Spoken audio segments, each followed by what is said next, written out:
gentlemen, welcome to another episode of The Flank. I'm joined by the 20-time champion, the 2-time world champion, a legend to the Call of Duty scene, Patrick Price, a.k.a. Aches. And we also got my duo, my friend, my companion, all right, a staple to the Call of Duty scene, esports, fucking engine, fucking executive producer, whatever you want to call him, Mr. Benji Nassim.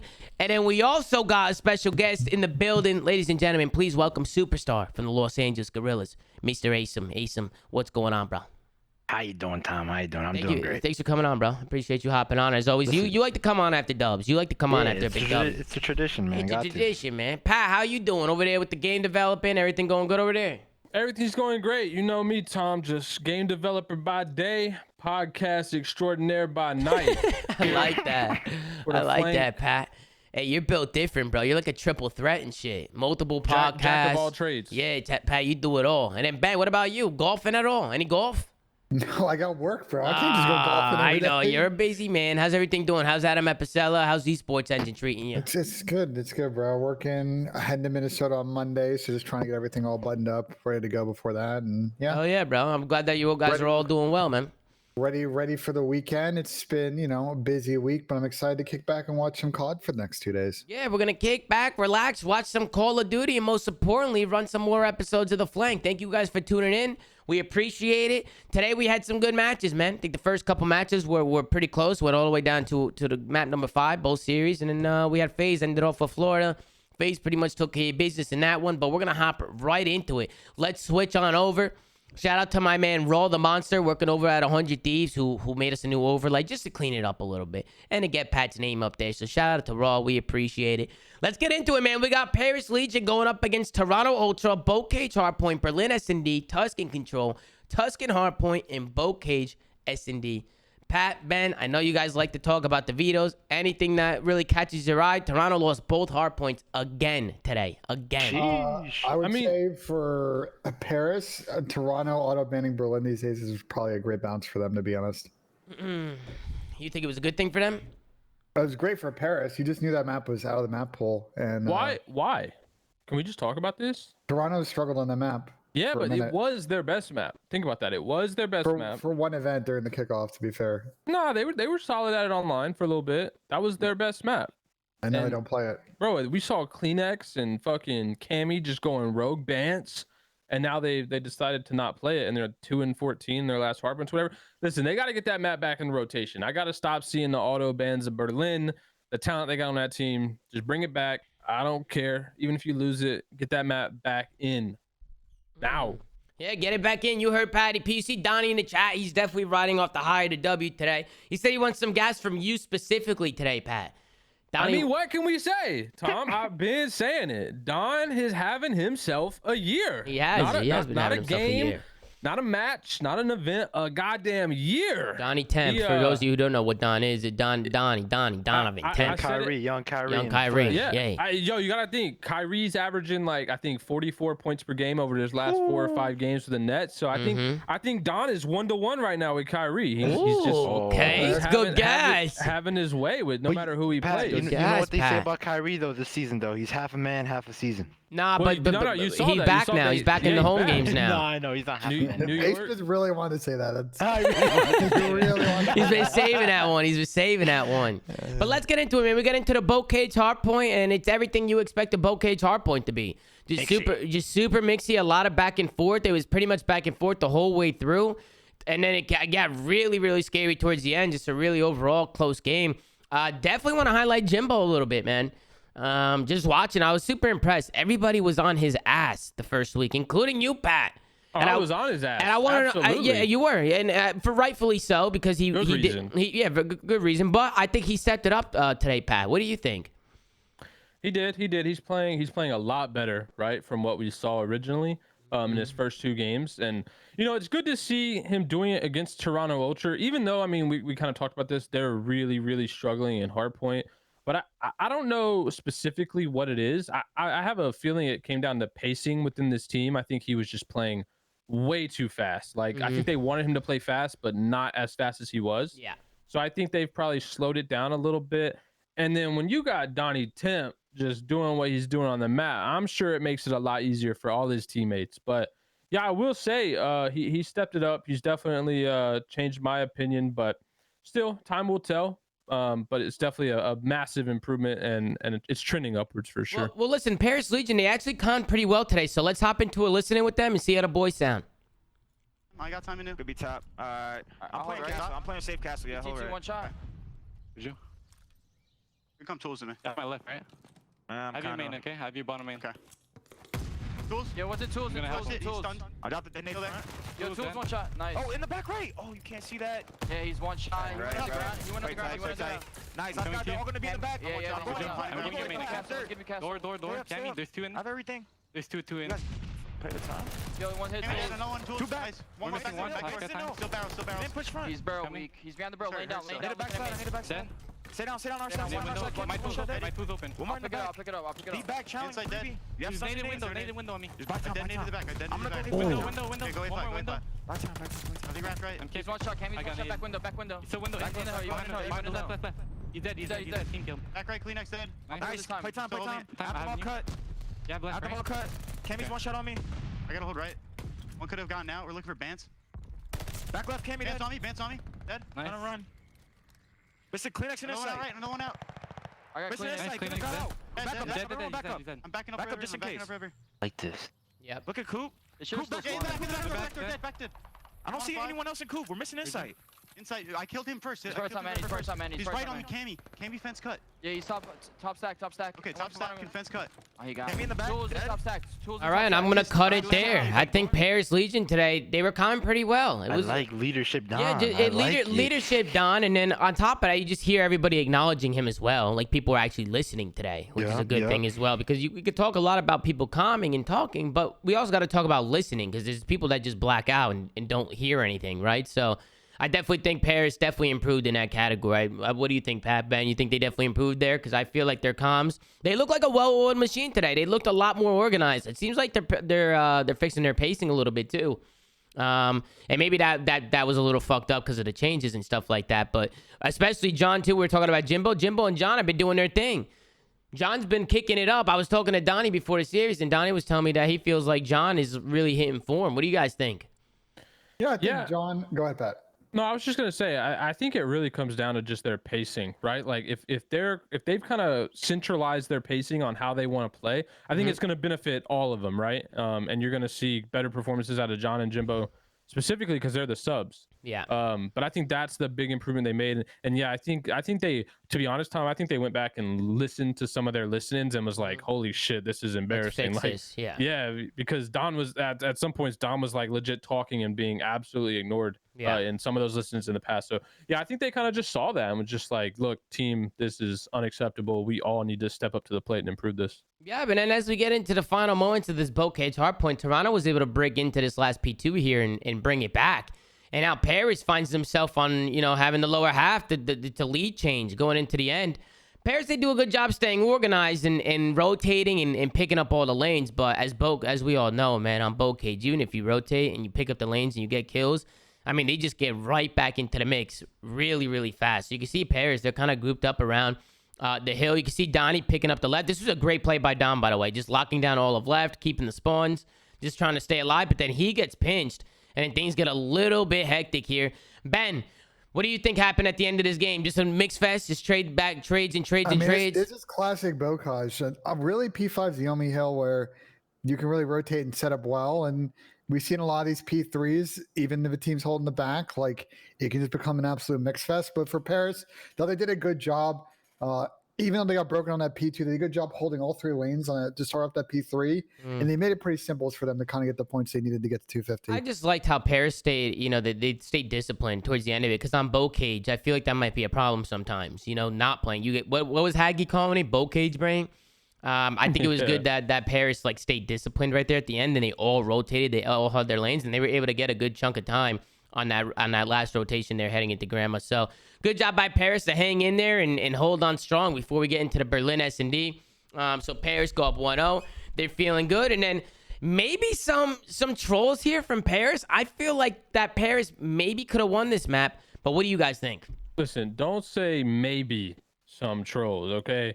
They got 10 of 11 first bloods and lost Yeah, Out that's of very 11 bad. rounds. That's They very got bad. 10 of the first bloods and lost. What? I didn't even That's know. not I didn't maybe even. a troll. That's bad. That That's is very a bad. super omega troll. No, definitely not good. So yeah. And right off the rip, it was Paris that ended up falling short, but Insight has a really nice clutch. Which, by the way, how the hell does Insight keep doing this, bro? This guy is icy as fuck. This guy is probably like one of the most clutchest players in the league right now when it comes to. I would love to know his stats on how many times he's clutched up, because this guy's been doing it all. To be honest, Tom, I mean, Insight's definitely had his moments. I just think this whole Toronto team is just like in 2-3-5s, bro. They just got have like- something about them where, yeah, they just refuse to roll over. They have so much resilience as a team. And that's why, you know, I'm still going to stick strong with my kind of prediction about them, because really, to me, it's just hard point. That's where they struggle. They're still, like, think about it, Tom. They're getting first blooded 10 of 11 rounds, but still managing to win the game. Yeah, they have really good that's- teamwork. They That's do. hard to do. And I think maybe that might be their problem in Hardpoint, Pat. Maybe they're just overthinking it. You know, just they're gotta trying. go rogue Yeah, more? they gotta go rogue more. Maybe they're trying to play too fundamentally correct and try and play with each other too much. Because sometimes that could be a problem too if you're overthinking it and you're trying to methodically play every situation. Which, Yeah. let's be honest, a map like Boat Cage or some of these Hardpoint maps, I mean, you need players making individual plays, taking routes, pushing out cuts, just doing crazy shit. But we see it from time to time, right? From Kleenex. Cammy's been struggling a little bit. Cammy hasn't really been himself. Which is interesting. Ben, what are your thoughts on that? Because Cammy last year was a superstar player. Do you think it's just the game? You know, Because he's still a great player. Don't get me wrong. He's just not playing superstar potential like he was last year. I think two things are happening. One is I think him and Insight are really not having the plus slaying impact they had in the last game. Like both of them were just kind of takeover players in Cold War, and we haven't seen those yet. And I think that's really hurt their respawn game. And then with the S&Ds, you know, oddly enough, their Game 5 record isn't amazing, especially from the Game 5 loss in this series and the other one they played last week. I think the 2-3-5 route is just such a hard route to pull, and they really are now kind of up against it in losers bracket, likely going to have to figure out something in their respawn game because it's looking like they're not going to get many points out of this major at the moment. Yeah, By they're the way, Tom, You go I ahead, was just Ben. gonna say, you asked how many clutches Insight's had. Yeah. He has 4 clutches in stage 2, currently highest in the league. Okay, so he is highest in the league, bro. Yeah. Because I swear every week he has some crazy clutch that just like changes the momentum of the game. Shout out Easy Mac for the stat. Yeah, shout out to Easy Mac for helping us out. He's been helping us out with the stats, so shout out to him. What a fucking legend. But yeah, Toronto, it got really close towards the end. Jimbo was making plays on a 4-4 round. I know Bance was able to pop a 3-piece on a 5-4 round. Just game-changing plays from some of these guys, and I'm definitely down to watch some of this stuff back. Go to the 4-4 round that Jimbo was doing. Jimbo was so impactful today. He was making plays today. And you saw him do it on the last map on Bokeh. You even saw it on Berlin. He's not scared to make a play, which sometimes when players drop a 0.58 coming into their first series, I feel like maybe it might mess with their mental a little bit and maybe kind of drain some confidence. But it's really cool to see this kid come out and not be afraid to make a play and push that gas pedal down. You know what I'm saying? So Yup. good plays out of him. Asim, you know a lot about that because you be doing that too. Listen, bro, people don't understand how hard Jimbo's What role a is, win. man. What That a shit- fucking win right there. Tough for so Tobia. hard. So right there, Kleenex, he kind of somewhat gets turned on. Jimbo just makes a really, really good play. Jumps the corner. Again, just super aggressive. Even tagged up. Didn't hesitate at all to chow. Cammy finds a little bit of a gap here. This was a big swing round for me. Just because it's 4-4, this is a really big round. And Jimbo was doing his thing. Insight, once again, finding himself in a position where he has to clutch up. But again, it was Jimbo who was just making noise this whole round, picking up kills. They were able to take Insight down here. But Insight was playing his life. Jimbo with a good grenade. They go up 5-4, and then Ben, the next round, it's Benjamin Bance who makes the fucking play. I'm not sure if what did he find a gap here, Asim, or did he? Yeah, like, they gave up lower, so they were watching this sort of pinch from middle, and like just some weird timings go down. He's able to get 2 guys and shoot him in the back, and then win the third gunfight.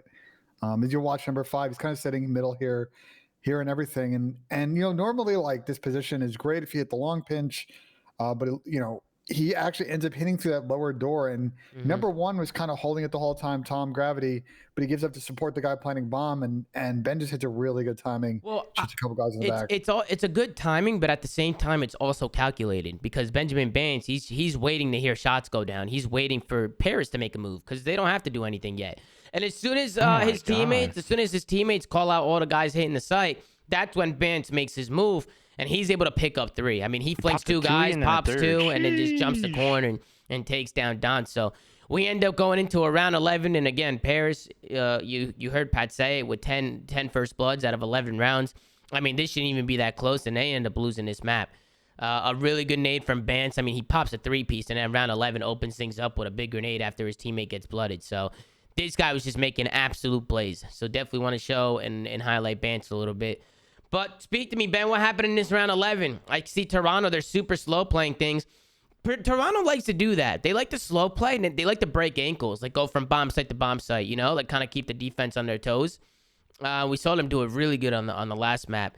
You can see them just kind of being that decision-making, just super decisive in game, kind of moving left and right, and the defensive team doesn't really know where they are. But check out this setup. This is a god setup. Nobody's going to break this. You have a guy in their spawn, a guy in Toronto spawn, guy in Paris spawn. Toronto is pushed out everywhere. And with 30 seconds left on the Bance is clock, stealing my spot. this is your spot? You came up with this? It's a good spot, Tom. So like, This is such a good setup, though. So Like, Bance this doesn't have is to- perfect. So if we talk about the setup, right? So Bance doesn't have to watch below him because number 6 theoretically is watching his middle cross. So if he has to pick up the timing, Ben will go down and peek it. Mm-hmm. So he's got all middle and the full pinch, and they have a guy all the way in the back watching anyone going and pitching through their spawn. So Yeah. I just really good 3v3 kind of setup from Toronto. Shows their S&D prowess and wisdom there. They just and have they're able to everything go ahead and pushed clutch out. They have everything pushed out, so they have all the information. And it's going to open up things. Insight's going to open one up. Paris split up a little bit, but then again, they're splitting up because they're panicking. There's 20 seconds left, and there's 3 guys left, and they have no idea where they are. And Toronto was so spread out playing such cruddy spots that they just couldn't find them. So Insight opens it up. The guy on the bomb site wins his one. It becomes a 3v1 situation. Good plays from Toronto to break some ankles there from Paris, bring the bomb over to that A bomb site, and get it down and be able to set something up like that. So really, really good setup. We're tied up at 1, and we go into the control. A little bit of a change today, Pat. What do you think about the take change? Anything you see any difference at all or no? I mean, it's confusing, right? Because you have to wait for those situations where players would usually do that mid-round, like just stall out and know they're playing for defense. Mm-hmm. I think we'll notice it more as time goes on because we'll just see less and less of that. Mm-hmm. I still think the issue remains that round 5 is so defense heavy. Go to the offense win, Ben. But So I do want to say We're real watching right quick. now. I do want to say real quick. Toronto. So this is just some crazy stats. Toronto is 2 in modes 2 and 3, or sorry, maps 2 and 3. Mm-hmm. They're 17 and 9, so 65% Oh, win wow. rate. 1, 4, and 5. They're 8 and 20. Damn. It's hurting And- them, Pat. I mean, it's hurting them. They're hard and point. they've They're shit in the lost their- sheets. Lost 3 straight game 5s. So the last 3 game 5s they lost. And so you got to think they're Yeah. getting game 5 so many times, but they lost 3 in a row. Like their ice in game 5 kind of isn't there. And I think that's really where, because there's a lot of these series, right? We could say, oh, they're just clutching up game 5, they're winning, whatever. They don't look as bad. But I think they really gotta. I think what you said, Tom. I think kind of just let loose in hardpoint and go a lot more rogue because their control is not a problem for them at all. They're good in control. It's just that strictly hardpoint. It's not like it's a respawn issue. It's not like they're not slaying. They just. I They think should there's go. too They much should go teamwork. watch some of the top hardpoint teams play, like Optic or Faze, and really try and hound in their hardpoints. Compare the top hardpoint team's gameplay to your gameplay and see what's going wrong. You have to figure out because listen, Toronto is such a talented team from top to bottom. You see it in their 2-3-5s. So if they can figure out their 1 and 4s and figure out this hardpoint, I mean, these guys are looking good. I mean, Pat, the only thing with me is like we've been saying this for weeks. You know, Yeah, that's you don't. true. I like Pat. I feel like some of these But teams you want to blow to it be up in fair, 2 seconds. They've had back-to-back COVID exposures, Yeah, though. that's where I was and I gonna think go with that. that's Yeah. something that's really hard to deal with, right? For them, Yeah, they're probably that's not true. going to the facility. They're not, going like sitting in front of each other, talking about this stuff and hounding it out.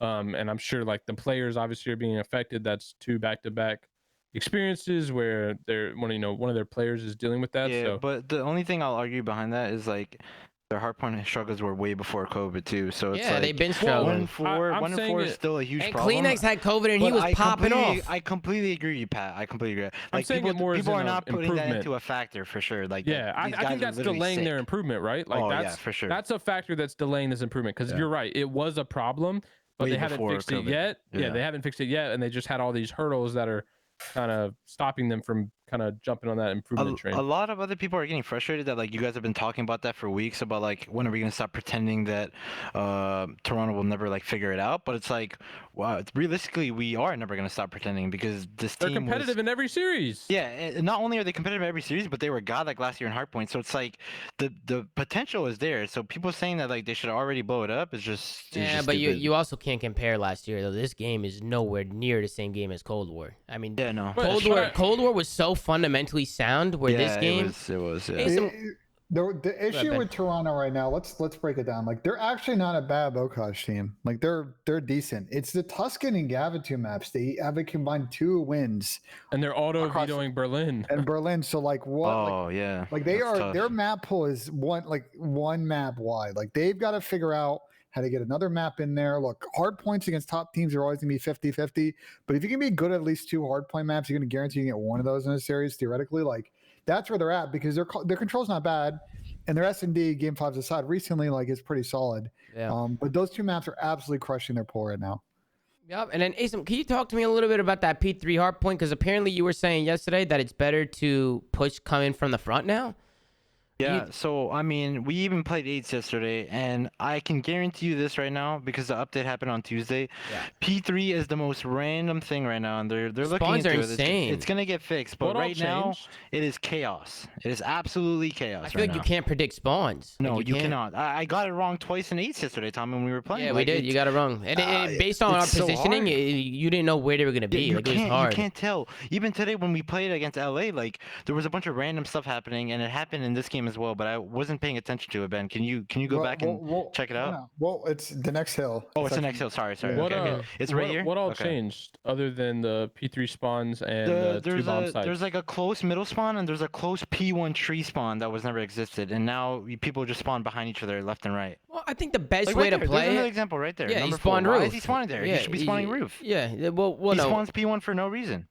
Well, no, because they have somebody put. Well, yeah. Yeah, See, but you have a number 1 No, but blocking yeah, roof. yeah, He should be yeah, spawning. yeah, He should be yeah, spawning on 1. yeah. But see, I feel like the best way to play it is to do what Toronto did, rotate to it. But when you get a wave of kills, what do you want to flip them to the back? Is that what you want to do? No, And but you just- can't spawn somebody on a pinch. Like that's literally what happened, right? Like Yeah, someone spawned on the pinch, and Yeah. then they picked it up. Toronto made the godlike play. They picked it up, and They then what picked it happened? up. I didn't get to watch it. It was just mixy. Just nades were flying everywhere, and then some questionable plays. Look! What is that? What is that? What is that? Why did number 2 and 7 spawn next to each other? wait, even the third spawn is even worse. I mean, they're just all This didn't happen spawning. before the update. The update broke the They're spawns all on this spawning hill. in different spots. But- Like, but- look, number 2 is getting a Wait, P1 number three spawn, and spawn, number then 3 is getting a number roof one spawn. God, It's just, Spawn dies and it's, spawns right there. it's like, and I know people want us to analyze, but this is why it's hard to analyze sometimes because, like, you see stuff like this, and you're like, I don't understand what you do Yeah. there. That literally just costed Toronto. And, right and what there. do you, what do It you costed think? What Toronto. do you think about Bance's play right there at the end? He kind of like, I want to see him chow right there. Like he kind of was like playing his angles, right? Like he jumped across. Let it play out, Ben. Let it play out. Yeah. Let it play out. So you can see Toronto, they're set up. You have a guy in the head glitch watching roof, a trying guy in to hill find the watching mid, and you have pinch. 2 guys pushed out mid alley and P1. Number 5 drops off a little bit, which I thought was interesting, but he ends up going back. He picks up the kill. Now they have Paris pretty much funneled here all the way back roof, which is, if you're Toronto, it's a good thing. Hold on. I think like the weirder problem is Insight gave up the back head glitch. You don't Yeah, have the guy I on the will hill. say that was I think- very. But no, odd. but no, I they think- win in 1 point though, Ben. Well, I Paris- mean, They slide onto the hill and kill him, and he inside. he had to Yeah, play that's close. He has to. He fair, has to that's play fair, tight. that's He fair. has to. Right here, Toronto has no but choice but that's to play on number tight. 6 though. Like the cell spot area or that head glitch Right spot is here, so like right good. here. Ban should chow right here. He He's should be 4 chow. HP, Tom. He's 4 HP. Yeah, Look, we'll run it back. but even We if also- he chows and dies, like bro, he might But be they able to. lose because the guy spawns on the pinch. Yeah, and he spawned What that is close. that? He I don't spawned know that how you're close. supposed. I don't know how you're supposed to predict that. And Hold on, hold on. also, Wait for like bro, right here, Toronto is winning the fights. It's 2 dead. They know 2 are coming off spawn. The last guy is back roof. They're thinking 4 of them are spawning roof. Number 7 spawns middle, so he's thinking, all right, we're chilling.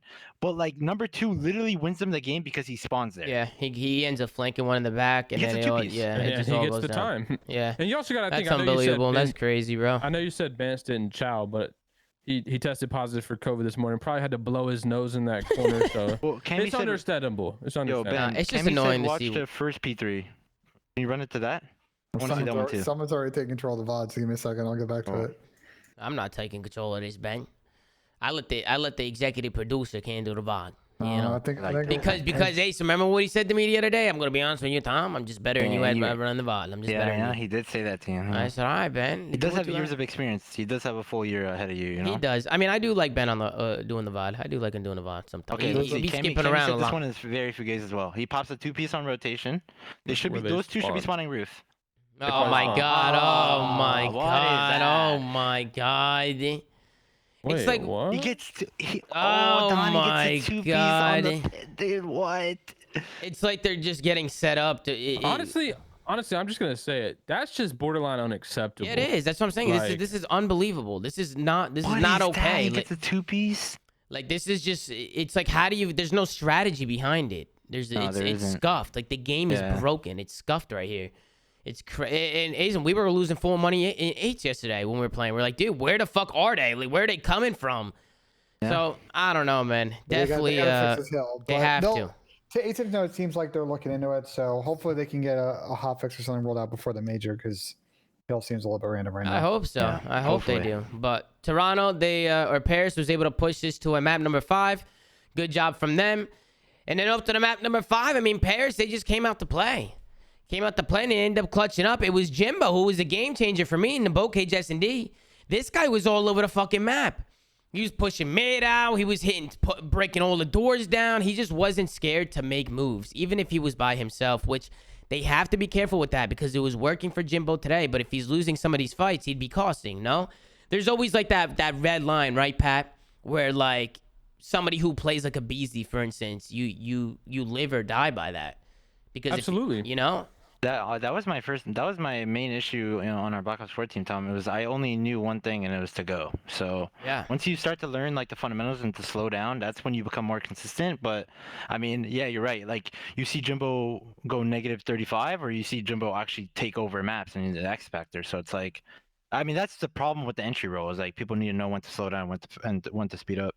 And I think that uh, helps. Their whole pacing helped that too. Yeah, So- yeah. So I was watching this map with. This was a really good round from Toronto. I Really was good. watching this map with a talent, and he made a good point about saying that Chris Parasite either said on this show or Reverse Sweep, I'm not sure. But like the kind of best strat on this map right now is to kind of slow it down a little bit on offense and break ankles. Like there are some fast plays and set plays you can run, but like getting people to over rotate. And you see Toronto do a really good job kind of in the middle of this map, but I know they didn't win it. Yeah, But they their do. strats I of like really I getting like it Paris here to though. move the defense is like probably the best, most consistent way to play this map right What now. about this bomb change? I don't think I like it that much. You It's don't like it? exposed. It's exposed to the whole back of the spawn. Oh, Yeah. it's You close, know? man. Like Yeah. the bomb is just in the middle of the open, just in the middle of nowhere. You know? I would feel I don't no know. confident planning A. Yeah, like look at where Bance is playing it right now. He's, Oh, he he's got look- the mega Yeah, but look, stretch. a look mega at the play that stretch. Don does. And then dude. Don Ninja It's a good diffuses. play out of young Kyrie. I mean, Honestly, Toronto makes such a good play breaking ankles and opening up the bomb. Said, look, they have Paris Legion completely juked, but they Yeah, troll they after do. this. They get the bomb down. It's a 3v3, and they just let Donnie hop on a bomb Don and said, ninja "Fuck it, defuse. Dan. I'm just gonna ninja and have no one watch over me." Bro, Don's always doing that shit. Nobody's watching over Donnie, and he Yeah, just nobody. pops that rock, bro. That's lit. what's He's this? always What's this doing setup that. from Toronto right here? Number 5's in the do nothing spot. I Well, mean, number six should be looking at the bomb, or Yeah, should be having checks. Like you can see it from there.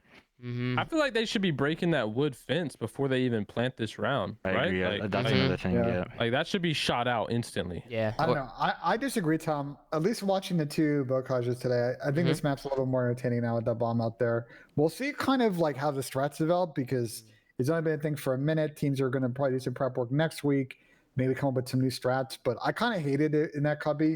It was really frustrating to watch like one-on-one clutch situations on defense, people just sliding about.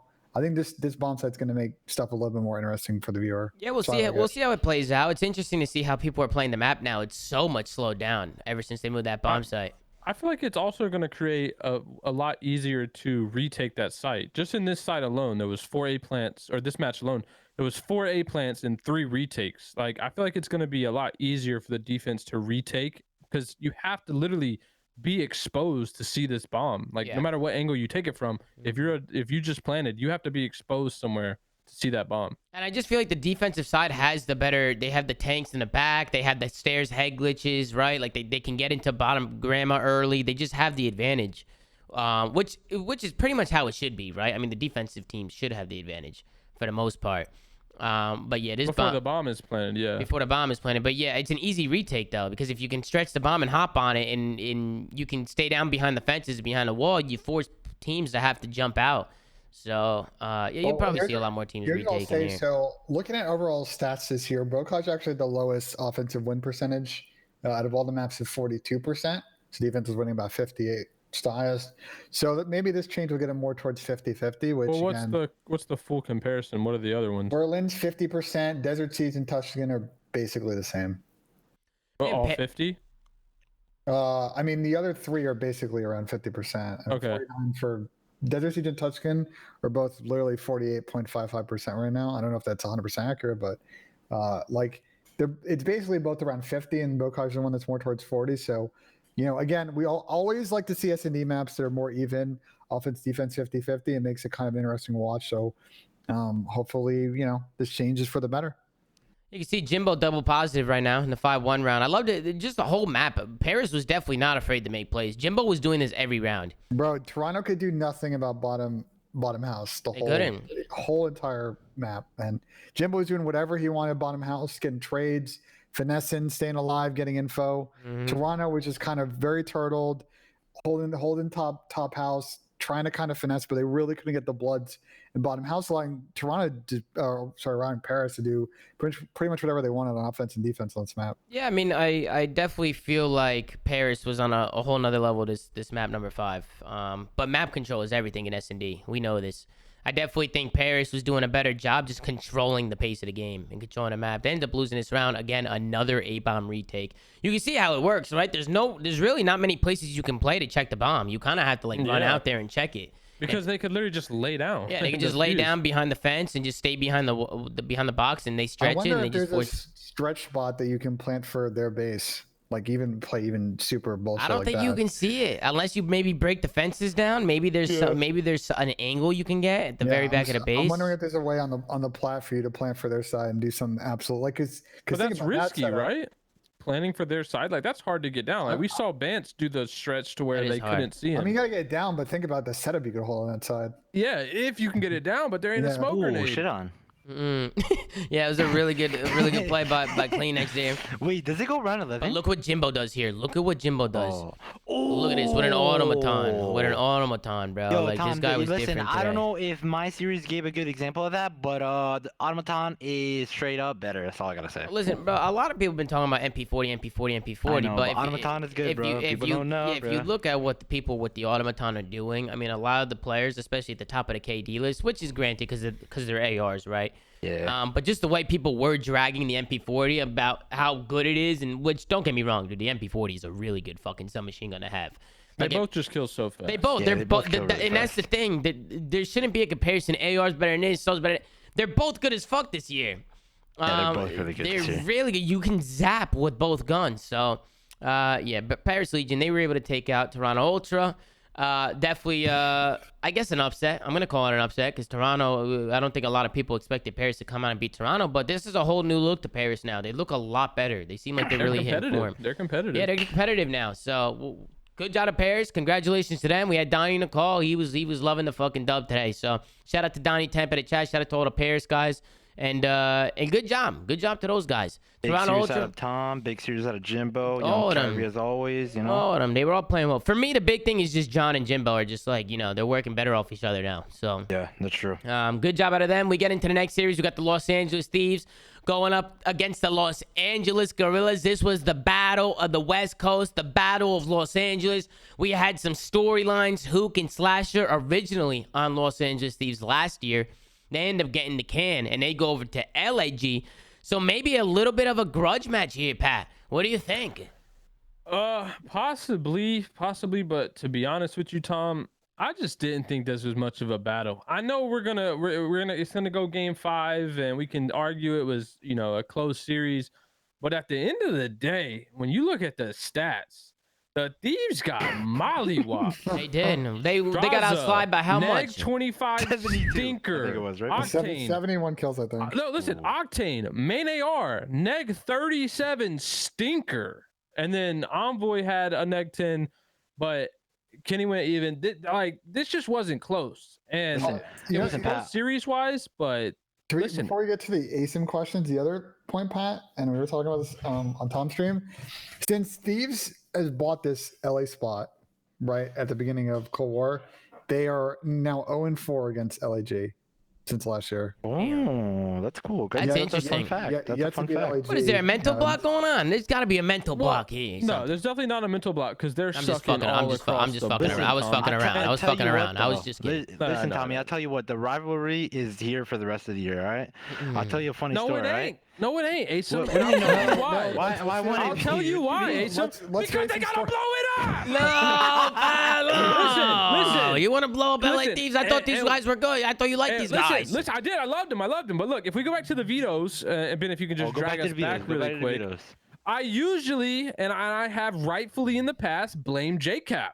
But Okay, these okay. vetoes are good. They got some good vetoes. This was some pristine map selection out of the Thieves. Yeah, man, where you But they- going? Wait, But no, they he has to just- find I the gotta go videos forward after to the the- map one. Yeah. But they just got There you go. absolutely shit on. Like, The only veto thing, I guess, in retrospect, that they could have done is like, maybe you're like, LAG's pretty good at Berlin hardpoint. Maybe we No. play Bocage, but like, I don't even think that that's. Ben, I was, to be honest, I was expecting that, bro. I Ben, didn't in think they were gonna square up on Berlin. retrospect, in retrospect, what should have happened is Draza and Kenny not gone negative fucking 100. Wait, That no, is Kenny what was it should've- fine. Or It was Draza and Octane. Octane. Sorry, I didn't mean to say Kenny. Well, a lot of people are calling for Octane's head right now. It's all over socials, Twitter, Reddit, boom, boom. And, Octane's getting a lot of flack right now. It just hasn't been performing to, what people think Octane should be performing at, Let's put the respawn aside. LA Thieves' biggest problem. The this year- respawn aside. That's, Put like, the respawn- that's a problem. Put the respawn aside. Okay. LA Thieves is, I think we would all agree, probably the 12th best S&D team in the league out of 12 teams, correct? Right, they're dead last in win rate. They are, I'm pretty sure, They dead are? last. Oh, wow. Yeah. They're dead last in 4v3 situational. So, like, I see a lot of bullshit on Twitter of all, like, blame Cap, this, that, and that. I mean, I think the situation this team is in is they've got to think outside the box and search, and I would love to see this Thieves team But Tom, you beat the shit. Great break. probably bring in Yeah. an S&D analyst, because I think at this No, point, no. that's their biggest issue. I don't think Man, that's the Pierce biggest sitting issue. with a teammate, Tom. They- Bro, they gotta one make a coach. roster change. Okay, roster change aside. No, they have you literally one can't. You coach. can't just like set up all these parameters. No, no. Bro. I don't care about S&D. And listen, Cap has played Call of Duty for fucking 14 years. Like that's not changing anything. I don't know, An man. S&D analyst saying, "Yo, go to these fucking setups," is not gonna fix that. They just suck. Like they So, just are sucking. I disagree with you. I think the way the modern CDL No. is, and look, we're not. Well, let 100% Ben, you first. Let Ben talk. You get let your me point. finish. Go ahead. and then Here's go. my point. Look at all the successful teams right now in the CDL. A lot of them have a main coach. Some of them have an assistant coach, and some of them have supporting analyst or an S&D coach. The full coaching staff allows you to deploy your coaches in different situations that most benefit their skills. I think you're asking a lot of Cap on a team with a lot of personalities to do a lot of things, and the team is not being set up for success. I think he could definitely use some additional help on his team. That's my perspective on it. Okay, and I'm gonna say this. I could literally be on vacation 365 days out of the year, maybe FaceTime Atlanta Faze on a weeknight and be like, What are you yo, buying, what's Tom? up? What's up? What are you How y'all doing? They are still gonna be a dominant fucking team in all modes. I'm not buying this that Nah, that the only Octane, counter- Draza, hold up, Kenny, hold up. and Nah. Envoy need And an let 'em finish. S&D analyst to improve. Listen, I'm not if you buying a- it. if you I've ask- played COD for Let 'em finish, man. 15 years. That's not the end all be all at changing how good or bad a team is. Sometimes they just fucking suck. If you ask the guys on Faze, and we had them on the show last year, they'll Yeah, tell you. of course they're gonna say, They're gonna yes, we would be dead last without our coach. Of course, that's They just would, what a they team would tell you. does. They would tell you that bringing on Tupac in the middle of the season was a Yeah, fresh and breath of air and made their S&D yeah, where it was at the end of the I've heard it season. all. And then when they retire, they'll be like, bro, like, listen, we were just fucking dominant. It didn't matter who we No, hired. We could have hired you mean Ben they James. actually playing good in the improved. They game mode actually in the middle of improved last after the year. They analyst actually pickup, improved a yeah. lot. That's what I'm saying, Listen. Pat. Don't sit here and dismiss it. I'm sure, Pat. Listen, I'm sure if I were Cap and I had some additional help, I'm sure that would be useful. If I were the players and someone to focus on improving our bottom of the league S&D, that would be useful. Bro, Ben, if I didn't have my main superstar AR on a Supermax going neg 40, that would be useful. So let's talk about that. Going back to S&D problem as you start watching this Bokage. Wait, they played the Bokage really, really well. Yeah, No, they did. They played the boat. Oh, I tipped them They after the still series, I drive said- me nuts sometimes because when they have numbers, they still be this throwing next away round, rounds. They got 2v4 by me and Kyle. Yeah, they get 2v4'd, and it's just rounds that they have no business losing. But Which is go ahead, This Ben. round, I think it was this round right I here, want Ben. to finish my point before we talk. Go about ahead, it. Ben. Go. I think, look, going back to the rush change thing, I agree with you. I think all options are on the table, including if you want to make Sam work. I honestly think this team, like, if any team in the league is going to think about having someone sub in just for S&D, it might be this team. No, bullshit. that's not happening, Ben. That's not happening. That's never gonna happen in COD, bro. I'm Yeah. sorry. I don't see that That's happening. never- That's never never gonna just happen. kill, It it'll is- kill It's team a confidence. Smart idea, but it's all good.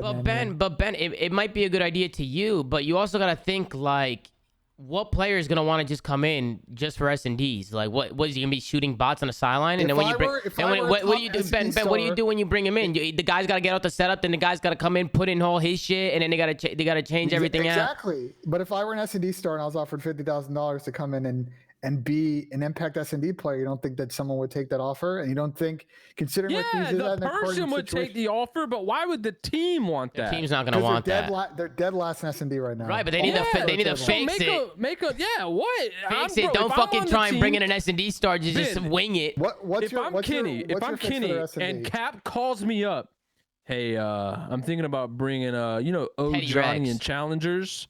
Yeah, let's bring him on just for S&D. I want him to sub in for S&D for Octane. If I'm Kenny, I'm like, fuck no, baby. And who the fuck is this guy that's just gonna come in and change the way? Like, there's gonna be no chemistry. There's gonna be Let me nothing ask there. you, but we just watched him getting 2v4, by the way. What is They your guys- suck. what That's is the your guy- problem. They suck. Yo, What's your yo, solution, guys, man?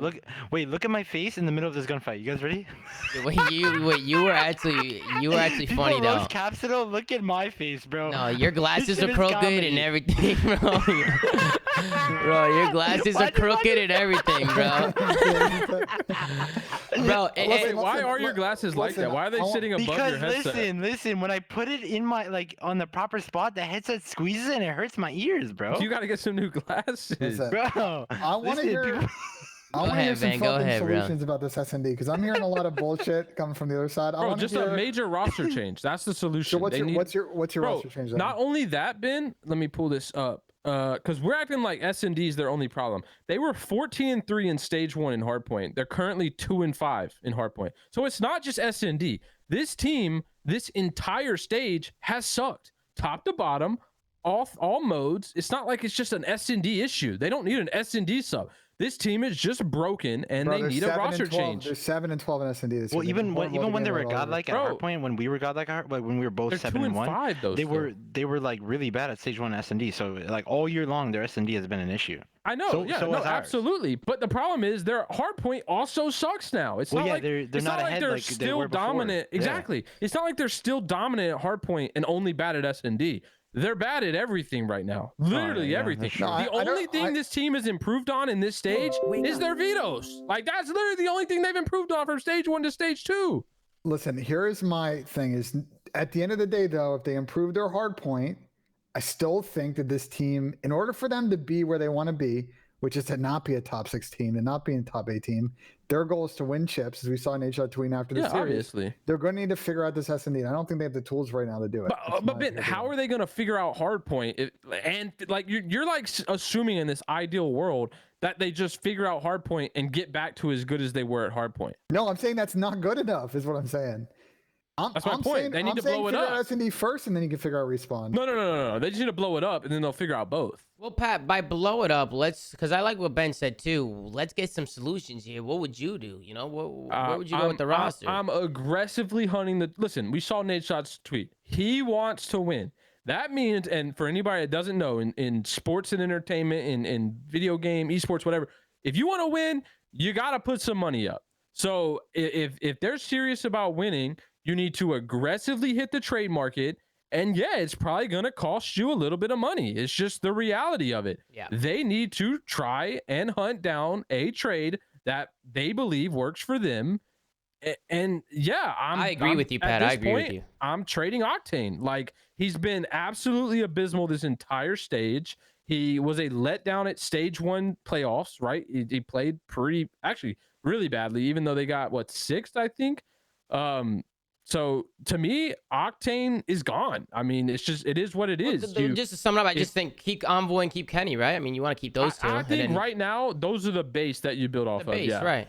You just keep But the Envoy and Kenny as the base. You guys always talk about trades don't happen in the CDO, bro. It's really hard to get a They trade. don't happen. No, I Well, I agree. mean, It's like so I hard to get a said, trade. It's never happened. Like I said, you got to put some money up and buy some players out. That will happen. That is a very easy or doable possibility. Yeah. Okay, so do you guys trade? If you're saying we need to trade Sam, do you trade him for Clay? Because that's the only one I can think of. The only No. trade I can see. But why? What does New York get out of that? Is Sam just gonna sit the bench on New York? Like, how is that? Or are they gonna use Sam? Like, Yeah, because That's my point. They don't need Sam, so trades will never happen. well, no, but that was a bad example though, because New York just made changes. Well, You I'm know- saying that was a bad example. Well, I mean, I'm saying that's the only example because no one else will trade their main AR away. Yeah, it's really difficult to trade because what's so funny? What are you laughing at? What are you laughing at? What's so funny? You didn't see it, Tommy? Yo, I'm on the flank right now. Yo, I got a phone breathe, call. dog, breathe. Who's he talking to? You want to blow it up? Oh my god, bro! We can blow it up. That's what I'm trying to say. We can blow it up. Cap He gone. said we. Sam gone. Yep. my Draws God, it bro. gone? Oh, for sure. Dude, this guy passed the clown. So we Guy building with is a Kenny and- moron, bro. He's a Kenny and fucking Envoy moron. with Prince? Okay. Pat, hang Listen, up the phone with Nate Shot. Hang up. Oh shit, my bad. Yo, let me call you back. I got a flank Thank right you, now. Pat. Tell Matt I say hey. All right. I'll be on the first flight out to LA. Yeah, tomorrow morning. All right. See you there. All right, Pat. Welcome back to the flank. Jesus Oh. Christ. What's good? My bad, guys. I had a phone call. Yeah, Pat, but I don't see Clay coming to this team and changing things. I mean, everybody's saying Clay. Everybody's spamming Clay. Clay. I mean, yeah, obviously Clay's the popular vote. I just don't think Clay's gonna fix this specific team. Here's the thing. Wait, I also what's your wanted question, to bring up Boston? another question. In the last 3 years, I feel like the main AR role never gets changed, like ever. The only Yeah. ones I can think of was the New York with Clay, Inside. the Toronto with Zin, and that's the last two Yeah, I but can this think of. year might be an exception. I think. It happens, though. Austin It brought up happens. a really good Listen, point. I'm gonna say Yeah. it, bro. Yeah. Just what did Austin say before? Austin brought up that there's been a shit ton of main ARs this year that are dropping 0.8s, and that's never been like a thing. Listen, in the past. To me, just move. Listen, I've said this. I think Enable was saying on reverse sweep.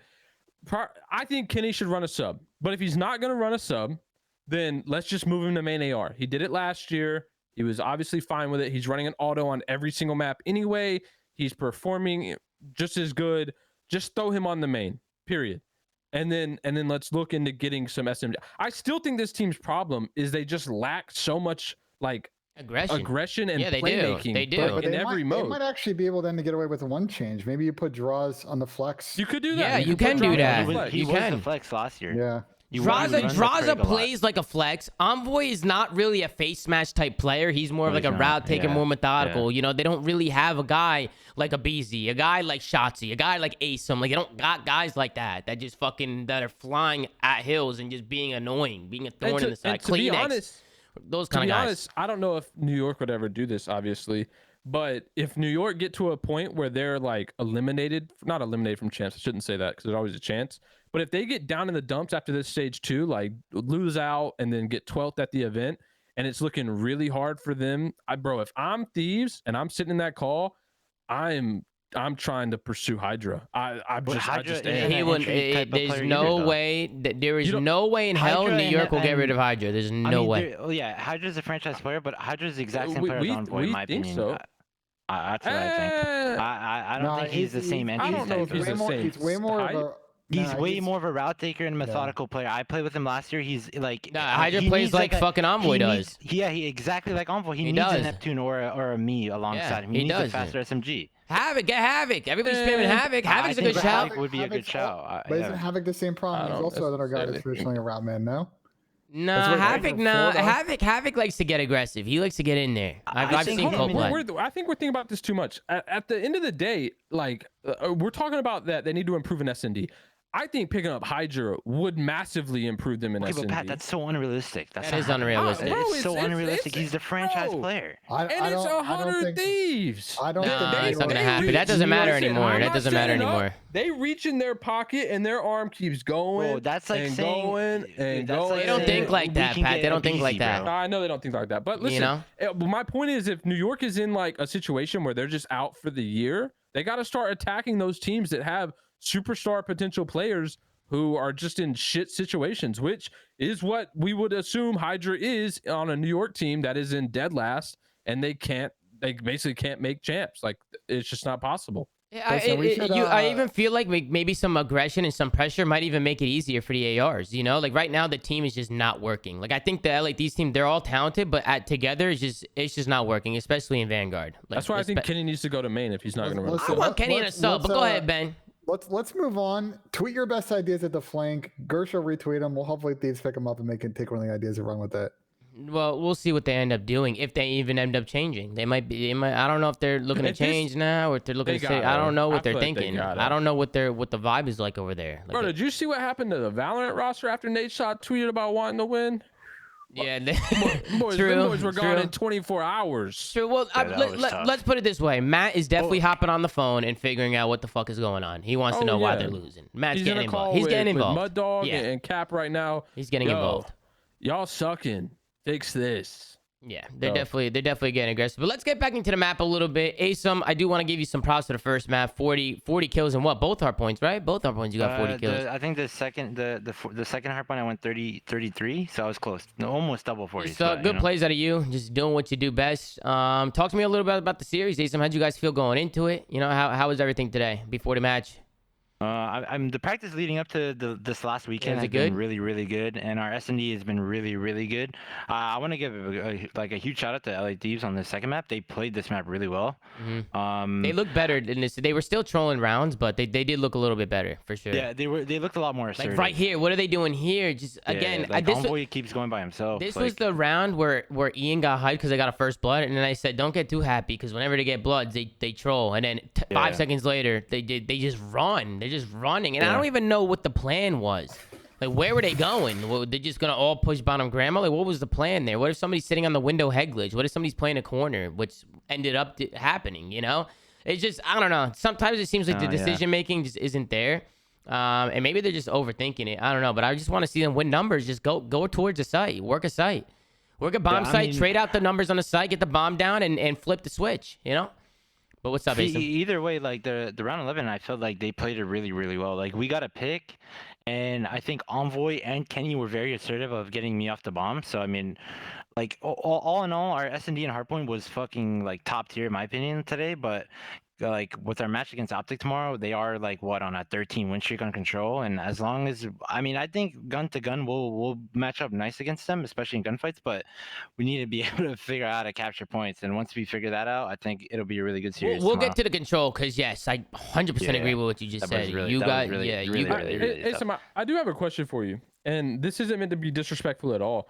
But like you in this game, I personally believe have looked better than you ever have in your career so far. Anyone else can feel to disagree with me. What do you think? What do you think it is about this game? What do you think's changed that has kind of had you step into this more honestly dominant role?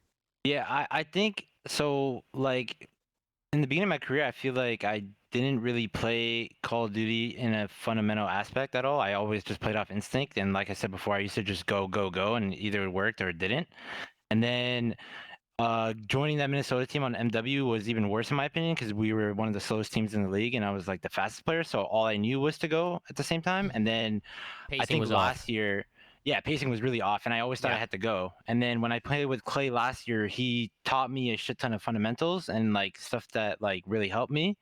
And then this year, like you said, I think this has been my best game, but I think that's like a big tribute to like Pierce and Austin because I've told them many times to just stay on top of my ass when it comes to the fundamental aspect of my game. So I feel like this year more than any other year, my instincts are just like really top tier, and that's just what I think has sent me over the edge. For You're sure. just getting more experience as a professional Call of Duty player.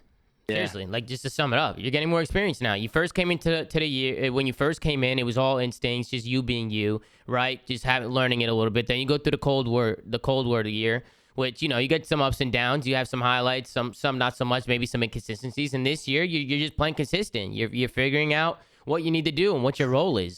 And I think you definitely gotta show some love to your teammates as well, because I think they've helped with that. I think Big they've helped me P, a lot with Slasher, even Kyler. Like, I definitely think that they're helping you, right? And well, that's what makes a good team, right? You help each other. I know, Pat. You've said it a lot, like, that you don't think like me being the superstar of this team is necessarily a good thing because of how like fast I play, and I agree with you like to a certain extent. I feel like the entry role player role player shouldn't be the best player on the team, but at the same time, I feel like if it is, then it's like really It's scary. a good thing. Yeah, it's a good thing. What I more so meant by that was that I just felt that your other teammates needed to step it up. I think Okay. I was mostly stating that, like, well, what's going to happen when you play top teams? Like, you can't always rely on you having a 1.2 in a series. Like, that's a hard obtainable stat to always have. And my fear was that if your other teammates aren't frying in the way that they should be, you know, given that these guys are superstars, then you know, that's when it could get scary, because, you know, you can't only rely on you. And I think you've been, thus far, at least in my opinion, the most consistent and dominant player on LAG. So it's obviously a good thing to have when that's occurring. But I was more so saying, like, I want to see your other teammates step up, which they have. Don't get me wrong. Austin's been playing a lot better as of recently, compared to how he did in stage 1. So, but let's talk about the control. Asim, can y'all hop fucking points? Bro, you guys are getting so many kills. Even here, again, 3 kills. Boom. Here goes Slash it. Yeah, I'll give Pat a shout out, man. Last week he did tell us that, yo, you better be working on that new control, because goddamn, we don't cap points and shit. He was right, bro. You guys just play too much for kills. You're always stopping point, going rogue. Which listen, it'll work sometimes, but dude, you guys really have to focus on just at this point, points. it's like what Brian Saint said, bro. Stack or starve, bro. Because goddamn. Wait, who said that? Brian Saint I like that. Stack or starve. I like bro, that. LEDs was pushing the fucking 8 point when they were down like 10 bajillion lives every defense. They did not give a fuck, bro. They were just running at us. Yeah. And I mean, that's all they need to do. You're just making it easy for them. Yeah. Because if you guys are stacking a point and the points moving up a million miles an hour, that's gonna force LA Thieves to either hold and you get a free point, or they're gonna run at you because they're gonna panic, and you guys are gonna be cornered up in the hill, ready to go. Bro, you know? Bro, we outslayed them by 22 kills on control Gavit 2. Like, there is no reason why we should ever lose a map. But I mean, nobody won an offense here. Nobody was able to win an offense. It was just all defensive wins. Bro. It was a snooze fest, but no, I wouldn't say it's a snooze fest because it was mixy. they were close rounds. They were close rounds. They were mixy, so at least that was a positive, you know? Like, it's not like an S&D type of thing where everybody's camping their base. Like, It was just one of LA those. Thieves were running at us. It was one of those maps where I felt like you guys could have won offenses, but you weren't. You know, like you were just getting so many kills. You were doing the hard part, and just not doing the easy part. Listen, I will say defense is still hella OP, but at the same time, it's a lot more faster paced, which means control is a little bit more fun to watch. You know, it's not as There's much of a definitely fest. been a little bit of a difference, in my opinion. Yeah, for sure. Because Also- people are throwing themselves at points now. also, let's keep in mind, Thieves are still very good at Gavutsu control. They're 15-1 on defense, especially. So they have a 94% win rate in defense. So Yeah, I mean, they won guys the were coin playing- flip, so that's why they picked that. So Yeah, of course, and thank God Cap picked that, because if I saw a Tuscan, I was gonna be enraged. But like I said, Cap stepped up his vetoes, but this team is still underperforming. Ben, what is their record on Berlin?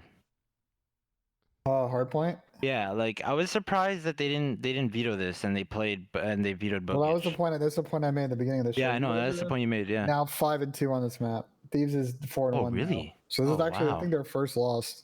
I mean, to be honest, they weren't playing the map that bad. Like, LA Thieves was actually playing it pretty well, especially on this hill right here, this P4 hill. They were locking this down.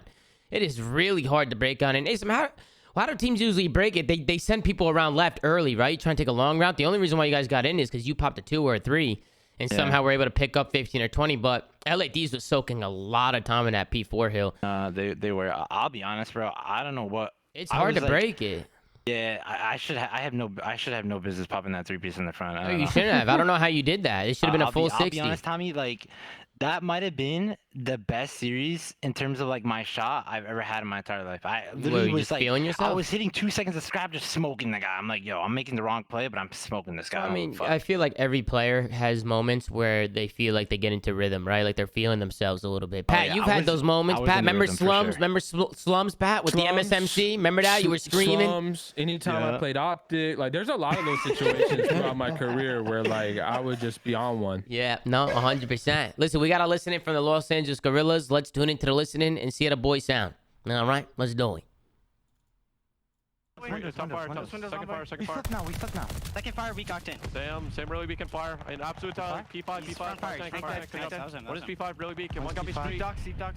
Playing for dogs. One shot, absolute dead. Three. Two dead, two dead. I'm coming over. Sam and Probably on Drop. P5, Sam. They don't see. I'm looking at it. I'm trying to look at it. I'm looking at P5 right now. I'm trying to look P5. It could be rotating now. It could be rotating now. One guy's close and one guy's outside of I P5. don't see him on new. I don't see him In on the new. back, in the back. Holding rotation to new. Move back. I'm getting your fire. I'm getting your fire. He's in the back, Yeah. 2 windows, I think. I'm trying to. Two windows. Yeah, I'm pushing up dogs No, right he now. might be back. I like then, that I don't know. spot, Asim. Could be front. Yeah, front I of created on the fly. I'm I didn't even know that I'm spot pushing up existed. Draza and Octane are old, guys. Yeah, I'm pushing up dogs. I'm trying to help the the back fire. street. One street right now. See, street draws. Draws one. I didn't spawn up there. That's Oh, my got me fault. street Dill. No street. Wow, my bad. I'm in the back. I'm playing tight I'm going to the back door, bro. Sorry. One to the Are you in back. the back? That's all good. I'm holding your fire, kind of. Dill is in the back somewhere. Dill's in the back I have dogs. my fire as well. On Octane. Dill is dodging. One working up triple windows. One fire, one front. Jumped in weak.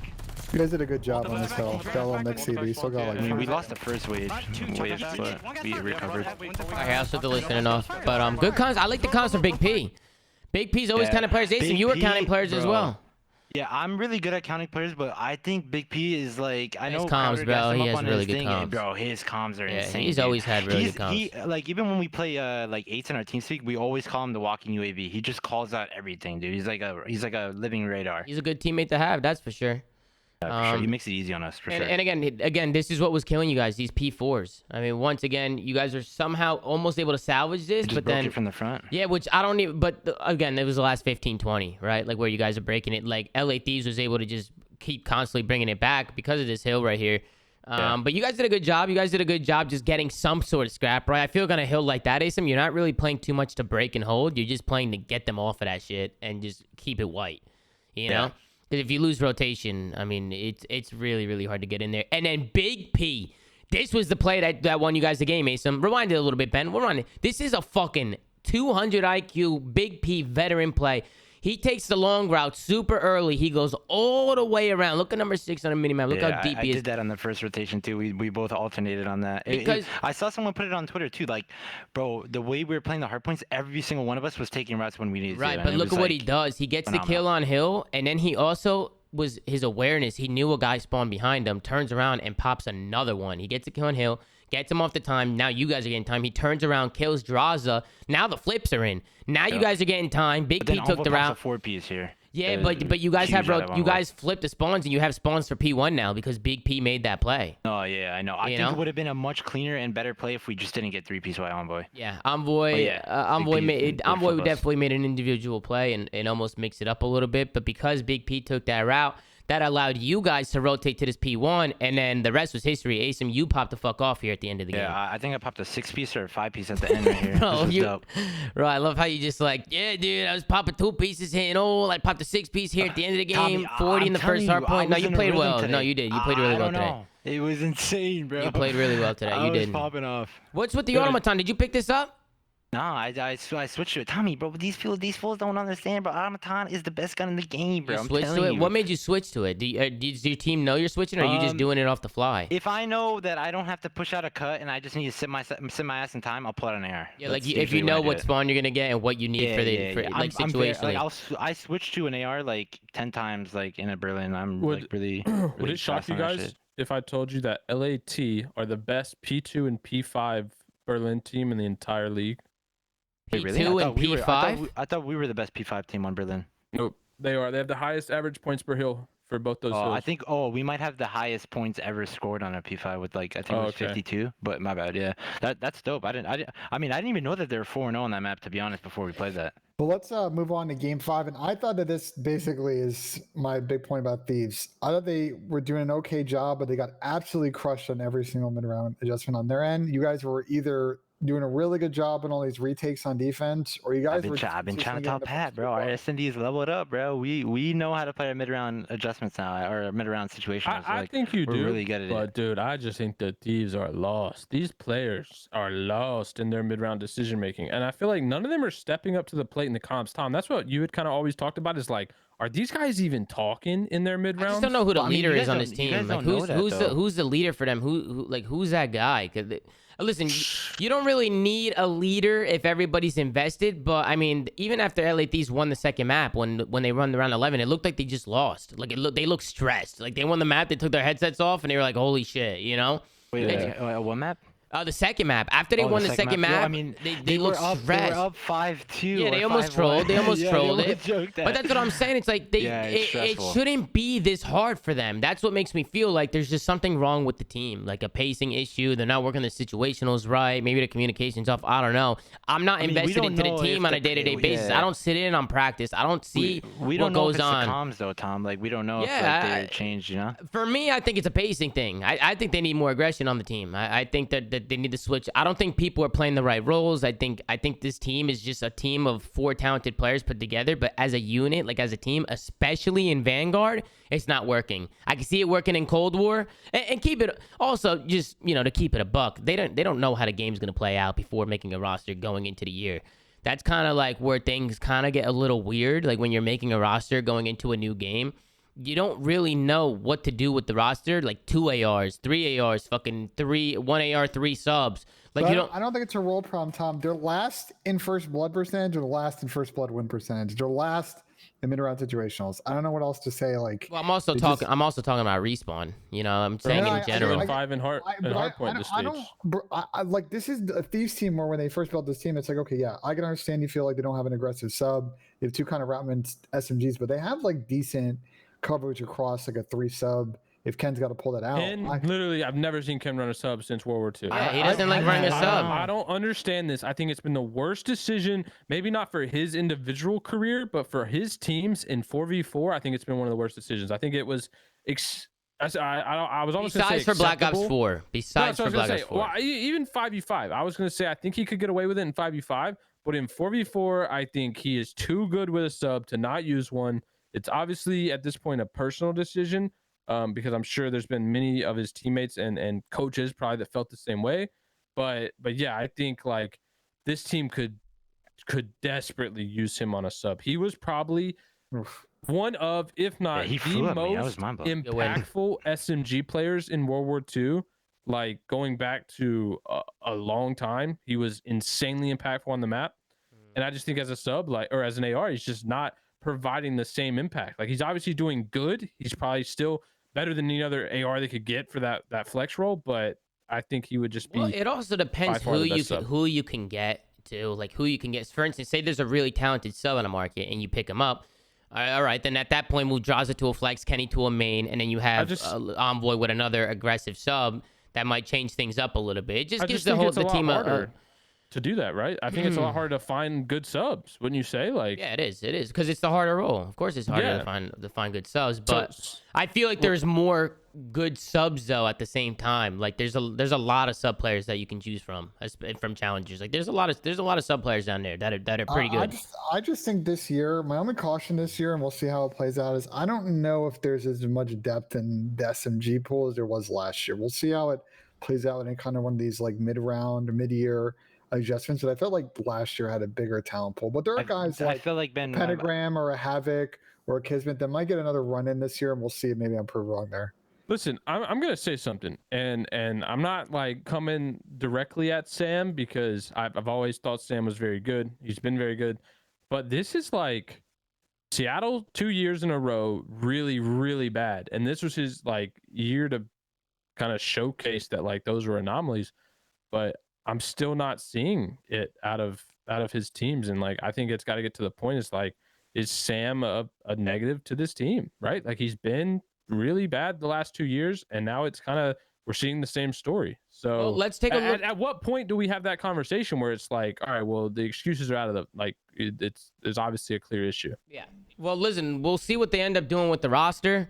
I could personally see Sam maybe going somewhere else. But right now, I just don't see this roster right now for the LA Thieves. It's just not working. I mean, you got to call it how you see it, and they're struggling. And even when they are winning, it just seems like their wins are like they're scraping by. You know, like they're stressful fucking W's. So you know, a team like this and how much talent they actually have, it just shouldn't be like that. So I'm expecting a roster change here in the near future. We'll see how it all plays out. But let's take a look at this 2v4. I mean, this is, again, you can see that Hook and Asum are dead. It comes down to Slasher and Gunless against the whole team. Envoy gets really aggressive here. And this is what I'm saying. Back it up, Ben. Just back it up. Back it up before Envoy jumps out. Tommy, right here. I also poked Ben. I said this was the most important round of the game. I feel like if they win this round, it's 3-2. It's a whole different game. But once they choke this 2v4, like the whole vibe switches. You can tell. Like right here. Pause. But listen. Envoy gets the first blood right on the A bomb site. They do the hard part. They already got a first. They already got a first blood on me. They got two. Yeah, whatever. Yeah. They got 2 kills. Right. 4v2. You're on the A bomb site.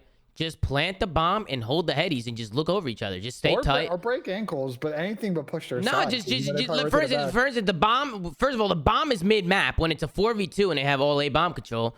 And Envoy just runs out. I mean, if Envoy just goes to the left, goes onto this head glitch to his left, right to his left, there's a nasty head glitch. The guy comes and plants the bomb. The other 2 players just watch over them and pick up the pinch, pick up mid map, and just hold. Get the bomb down, hold your lanes, 4v2, make Slasher and Gunless make a play. There is no need to make plays here. Again, solo chows, and when you have the advantage, they're not taking advantage of it. Slasher finds 2, and there's no way in hell Slasher should ever be able to pop a 2-piece like that in a 4v2 when somebody can just lay down behind the bomb and plant, and the others can just stay alive, pick up the pinches, and hold over the bomb site. Like, they're overcomplicating things. They're just wasn't it that Bocage that we saw where they got 2v4'd?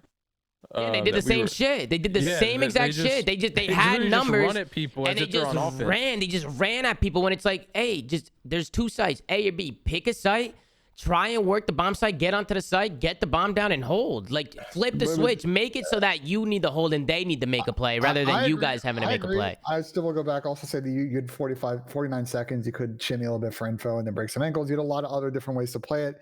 Instead, they both get picked, and now the classic situation on Desert Siege and some of these clutches is like the other team's just going to hit the full flank on you, and you have no shot because you're not sitting there back trains. I mean, Big P's gonna pull out the sniper and get 1, and it's basically GG at this point. Yeah, I mean it's 2v1 with 15 seconds left. They throw shimmies and Slasher runs and Big P just stays. Tommy or Ben, run it back. Like I think the biggest issue here. Let me control it for you. Yeah. I think the biggest issue is right here. Okay, so you know what Tommy said they double ran at them and died to Austin and Pierce, and it was a 2v2. Yeah. The biggest issue I think. Okay, so it's a 2v2 situation right here. The way Sam and Draza play it, I think is really good. They clear out our base. And look at what Draza does. Pay attention to number 2. He pushes through the middle. Mm-hmm. He clears out all the mid truck, all the back A lane, the back A train. Okay? Yeah. So they should know we're not on our base no more. And then they plan it for the other side. Yeah, it's so weird. It's so weird. It's like they cleared it's like they're clearing things out for no reason. They just gave Big P the freest kill. Yeah, they're clearing things out for no reason at all. AC made a sniper. It's not like he's running around with a sub or an AR. He had to actively pull out the sniper and hit that shot. Yeah. All triggered. It was just very, very weird plays, man. You would think too that when they push out your side, bro, Draza ran right through mid. And Octane ran right through A. So, and if they that check, was a really good play. And if you check the spawn and nobody's there, where can they be? They're either wrapping right or they're just super deep in the spawn, just like all the way back there. But the thing is why the fuck would you guys be back there after popping 2 and making it a 2v2 situation? Like, you guys aren't going to play like that. I mean, you guys wrapping and flanking was honestly pretty predictable. With all the information they had. Well, it was predictable after Draza cleared our base, I feel like. Yeah, after they got the info. Once they get the info, you should be able to predict where you guys are going, you know? They just seem like they're just like out of it. They just seem like they're blacking out. And listen, I love all the guys on LA Thieves. I think they're all good players, but when you watch it, it's like you're pulling hair. You're pulling fucking hair. It like sucks, I said, man. I can only think what Cap's going through watching this, because you could set them up with the best of strats. Oh, Cap's probably losing full. I mean, when Cap and Mud Dog are watching this, they're probably losing their fucking mind. Was this another 2v4? It was a 2v3. This was I think it was another a this 2v3. was another one where it was a 3v2 Another- and you and Big P were able to make some plays here. You win a really big I don't know one-on-one. how you got away here. in this I situation. should have killed this guy. I don't know. I had him so one shot and then I ran away. But then here at 2v2, I feel like me and Big P are in like the And driver's even seat 'cause they Octane have to getting hop the bomb. picked, like how was Octane getting picked before his teammates are Where even did there? Octane get picked? Let's He see. got picked back left on the godheady, you know, just like Oh. chill, like bro, hit some snakes and wait for your teammates to come, figure out where the hell they Yeah, are, he shouldn't. Yeah, you're and right. then challenge together. Like they have Yeah. numbers, but instead they're just chowing. Like it's like they don't give a fuck. They just chow, they die, boom. Octane chows. Nobody's even there. Look, Octane's challenging field, and Kenny No trades are being happening. and Envoy yeah. and Kenny aren't even there yet. They're not even Yeah. there. They're running. They're sprinting to get there. And then at this point, look, they go from a 3v2 to a 2v2. You guys have bound on it. I don't know how the fuck you won that. Then you just Bro, I'm telling you, Tom, I wasn't missing today. then you just won that, and now it's a 1v1 between Big P and Envoy. And Big P, he almost gets picked out here. I don't think Big P knew that his left was exposed right there. Yeah, He no, thought- no. So Envoy was 5 HP though. wait, you know, right here, Tommy, he was playing both angles. He was looking mid steps and left. He Yeah. could see both. And I was watching him, and I'm like, Big P, he's on your left. And like he didn't realize right away. So Yeah. then he laid down, and then I don't think he was on his screen, but he just started punching the sandbag. He knew he won. He was just watching. got- He was look, he's watching. Yeah, he's punching the sandbag. Yeah, he knew he won. And then he poops on him too. Go win. Yeah, no. Go win at a Big P. But again, no offense, Look, he's Asim. screaming. He's screaming. I started laughing, bro. I was dying. And Asim, dude. no offense, because you guys clutch up and you do well. But again, I personally think LA Thieves are just tossing away rounds. They're tossing. No, I mean, they had man advantage. You're And completely then again, right. you see Kenny leaning back. He's like, "Oh, here we go." They're doing the fist bumps. Like they're just losing full, bro. It just seems like their head's not in the game right now. And while it might be in the game, they're definitely not executing. So I feel for them, bro. I've been on teams before where we're a really talented roster and it's not working. And it is really hard to get out of it. You know, like it's not easy. We can sit here all day and say this guy should have done this. This guy should have done that. At the end of the day, it's a lot harder said than done. They're going to have to try and figure it out. I know the boys are probably stressed out and down in the dirt, but something's going to have to change. Asim, any final thoughts on the series? Listen, Tommy. I'll give you a little funny story. All right. So usually when we pull up to the facility, I'm usually the first one in. You know, that's my gimmick. First one in, last one out. Up But early. me and Austin, we usually fight it. Sometimes he beats me. Sometimes I'll beat him.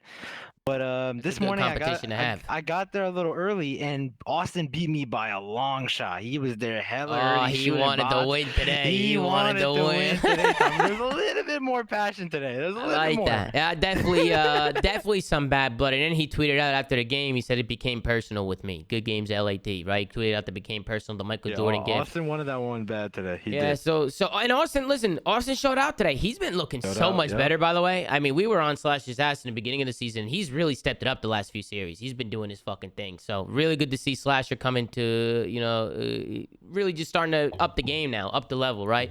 Slasher really coming into his own and showing everybody what he can do, because we know what Slasher can do. We've seen it before. And the same goes on the other side. We know what Octane can do, what Kenny can do, what Envoy, Jother. We know what these guys can do. It's just they're not doing it. So they're going to have to figure it out. Let's get into the next series. We got Atlanta Faze going up against the Florida Mutineers. We start off with a Gavitu hardpoint, and Bocage hardpoint was actually left in there. I know. I gotta talk about this, man. I'm sorry. No, go ahead, Ben. Go ahead. Bro, What's wrong, Ben? What's wrong? Florida. We gotta have a talk, man. Wait, they veto Berlin? Yeah, we gotta have a What? talk here. Yo, listen. so I know we don't want let's- to say this word, Ben, but they're morons for that. So let's talk about the masterclass here. They morons. So Faze clearly won Team A because they picked the S&D. So the way that the controls, the way this goes is then they have the first ban in hardpoint. So Faze banned Tuscan, and we know that Berlin's their auto beater. So I'm sure Florida was like WTF because they might have been expecting Faze to ban Berlin. And if I'm Florida in that situation, I think it's pretty obvious I'm taking Bocage out because then I guarantee that we have a weird 50-50 on that Berlin hardpoint because FaZe don't really play it. And I think this is a huge mistake on their part to remove Berlin hardpoint. Bro, I'm telling you, they are so delusional about how good they are at Bocage that they think they can beat anybody on it. Like, dead ass. And we've talked about this. Like, you're not beating fucking Florida on Bocage. I don't care. Or I'm sorry, you're not beating FaZe on Bocage. I don't care. I legit don't care. FaZe is like the one team where I don't know why you would play Bocage against FaZe.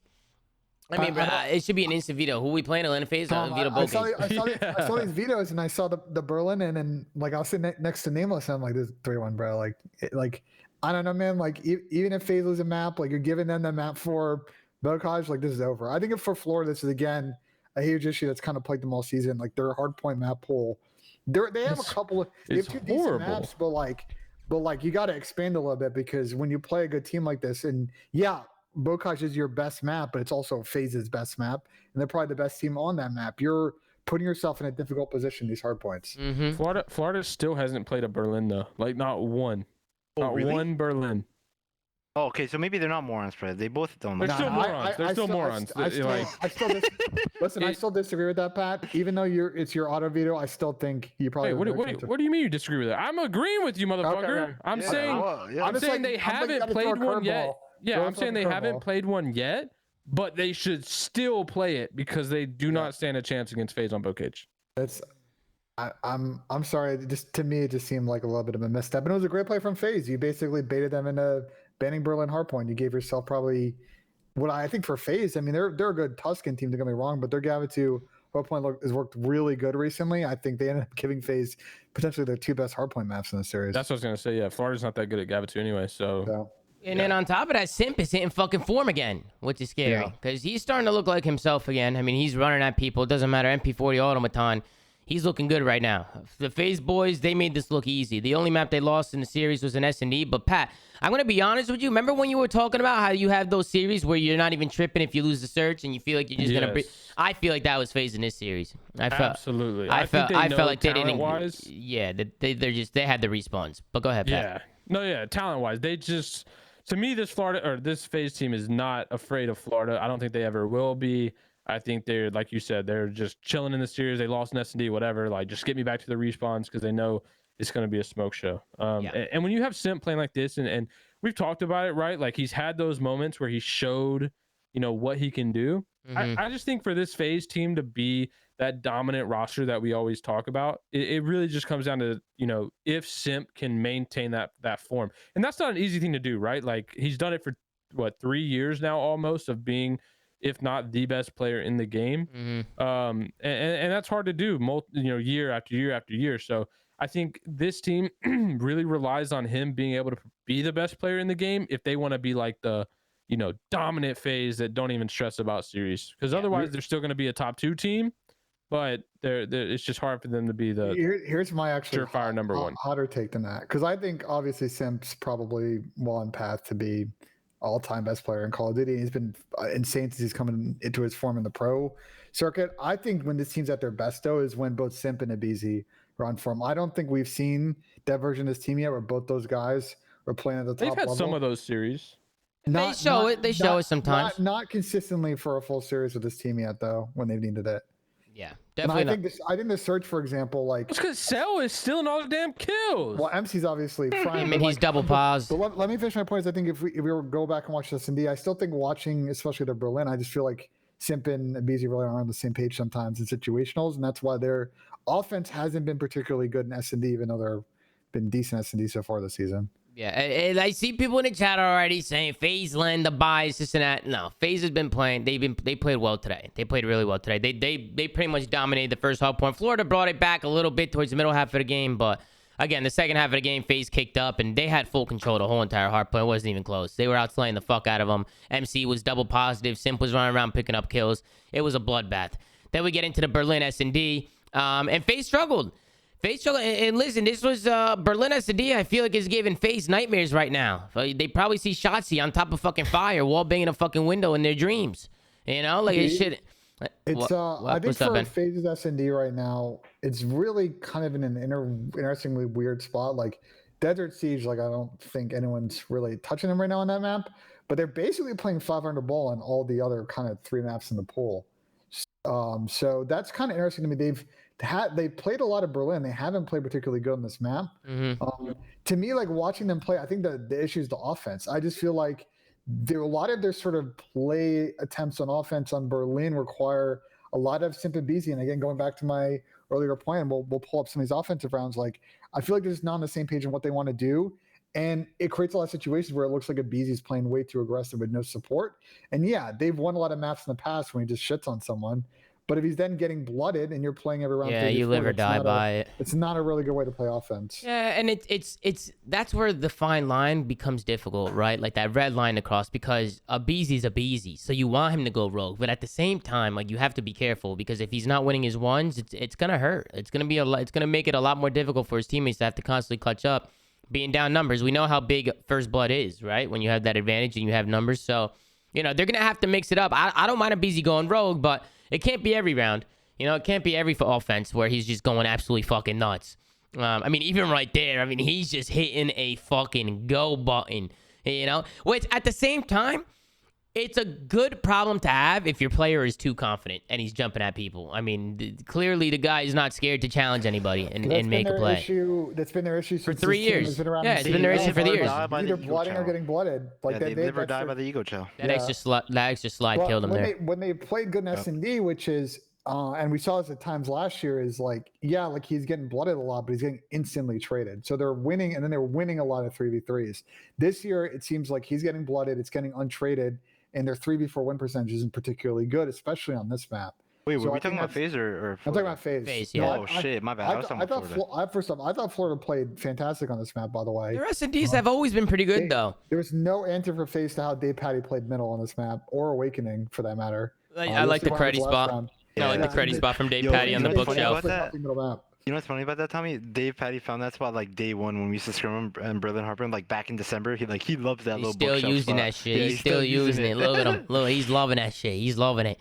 But what's Florida's record right now in S&D? I feel like they're pretty good at S&D. I could be wrong. They could be getting dumped on. I could tell you if you give me. I think they have been 3 playing pretty good. No, I just think that's how It's Florida plays. five. Though, No, by the ego chow. it's 5 and 7. Okay, so they're not. So they're below it's the hard 500. point that's been better, right? But they're 3-1 on Berlin, and Okay. not necessarily HSM because their hard point is ass. It's just the fact that they're 5-4 on Bocage. Like the fact Oh, okay. that they're 0-2 on Gavutu, 1-2 in Tuscan, and 5-4 on Bocage. Which honestly, it just comes down to the fact that so many teams worse than them on Bocage are giving them Bocage. Like I feel like if teams were banning Bocage versus them, their hardpoint record would be even worse. That's my opinion. Yeah, no. But Even when we played them on Bocage, they caught us at a really bad time because we were really inconfident in all our hard points. So we just said, "Fuck it, let's play a Bocage." But like That's you their said, best Pat, map. Like, that's you their might best as map. well You not can't But play look them on how that. easy Yeah. Florida make it look. It's a 3v3 situation. Awakening waits. He waits and waits until his teammates get close. Once his teammates get close, they all hit the site together. They trade out arcades and they get the bomb down.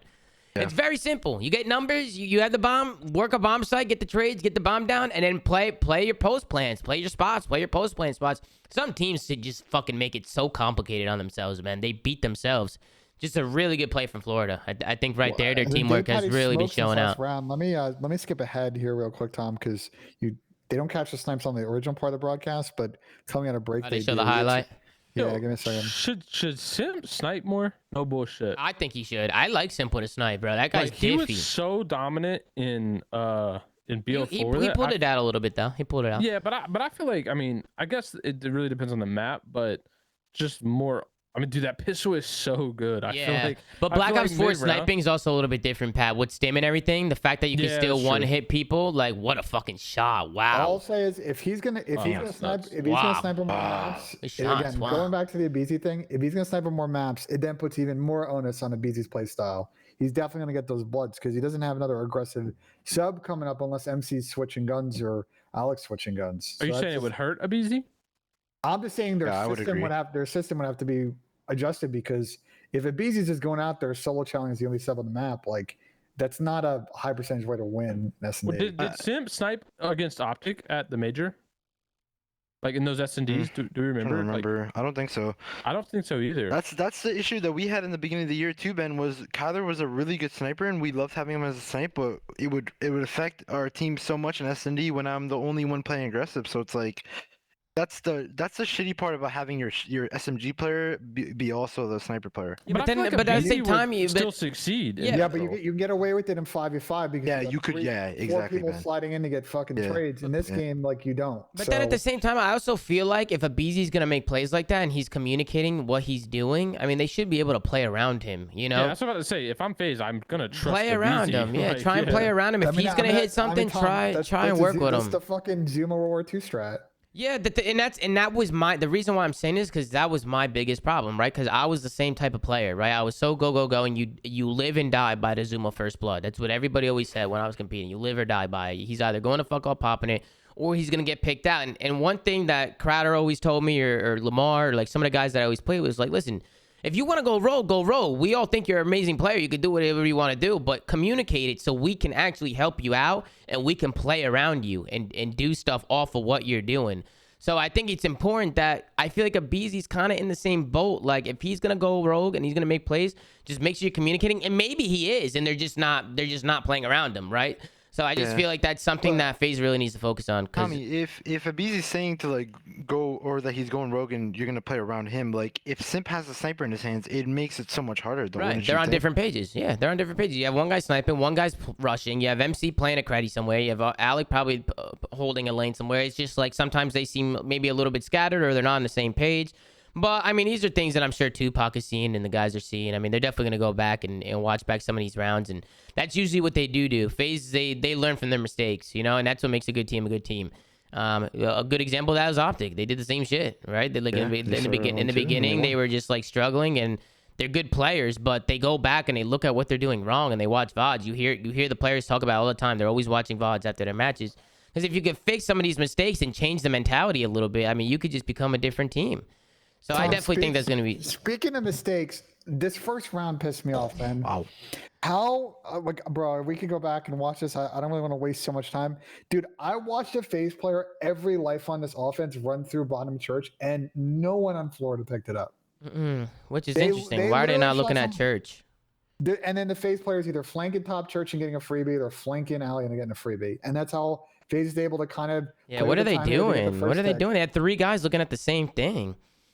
Definitely a little bit of a misplay there, especially church. Like, church is such a big thing. No, I mean, everybody plays through church. I'm sorry, bro. It's pivotal. If you've got a full setup like this, I know number 7's watching middle. If you got 4 people on the map, bro, someone has got to watch from Plat and watch. Listen, this guy Plat can easily pick up alley. Just pick up the alley. Like, hold the alley. Sim should not be able to. But they were looking. He was looking. You can tell. But the thing is they're kind of pinning themselves. Number 5 gives it up. He gives it up. Awakening was looking at it, but I don't know what Big Wig was looking at there. I don't know what he was looking at right there. Yeah, it's like what Ben said though. Like there was countless of times that they would give it up, right, Ben? Yeah, I mean, bro, Simp is literally spawning up every life and just running through bottom church and getting a freebie. Yeah. Either top church or he was going alley and getting a freebie. And they win this offense because of it, because they're continuously putting pressure on this hill. Florida's never able to get a clean 4 dead. And FaZe kind of play the time here. And bro, again, dude, how many times do I got to point this out? Number 1, he hops. This time he goes right through low. They didn't even look at low church. Bro, that is literally whenever I spawn up back church, the first thing I look at is front church. People always run through front church. Always. Yeah. They always do. Is that not the first thing you look at? Front church. 100%. When you come on spawn. You look at front church, and then sometimes I'll push it out. I'll shimmy mid, see if anybody's there, and if nobody's there, then you back up and you play. You call it out. You know, you get the information. They're not playing for info. They're just running. They're literally just running. They're not playing for any information. They're not doing anything. They're not picking up the right things. They're gonna have to go back and watch this one because Florida was trolling.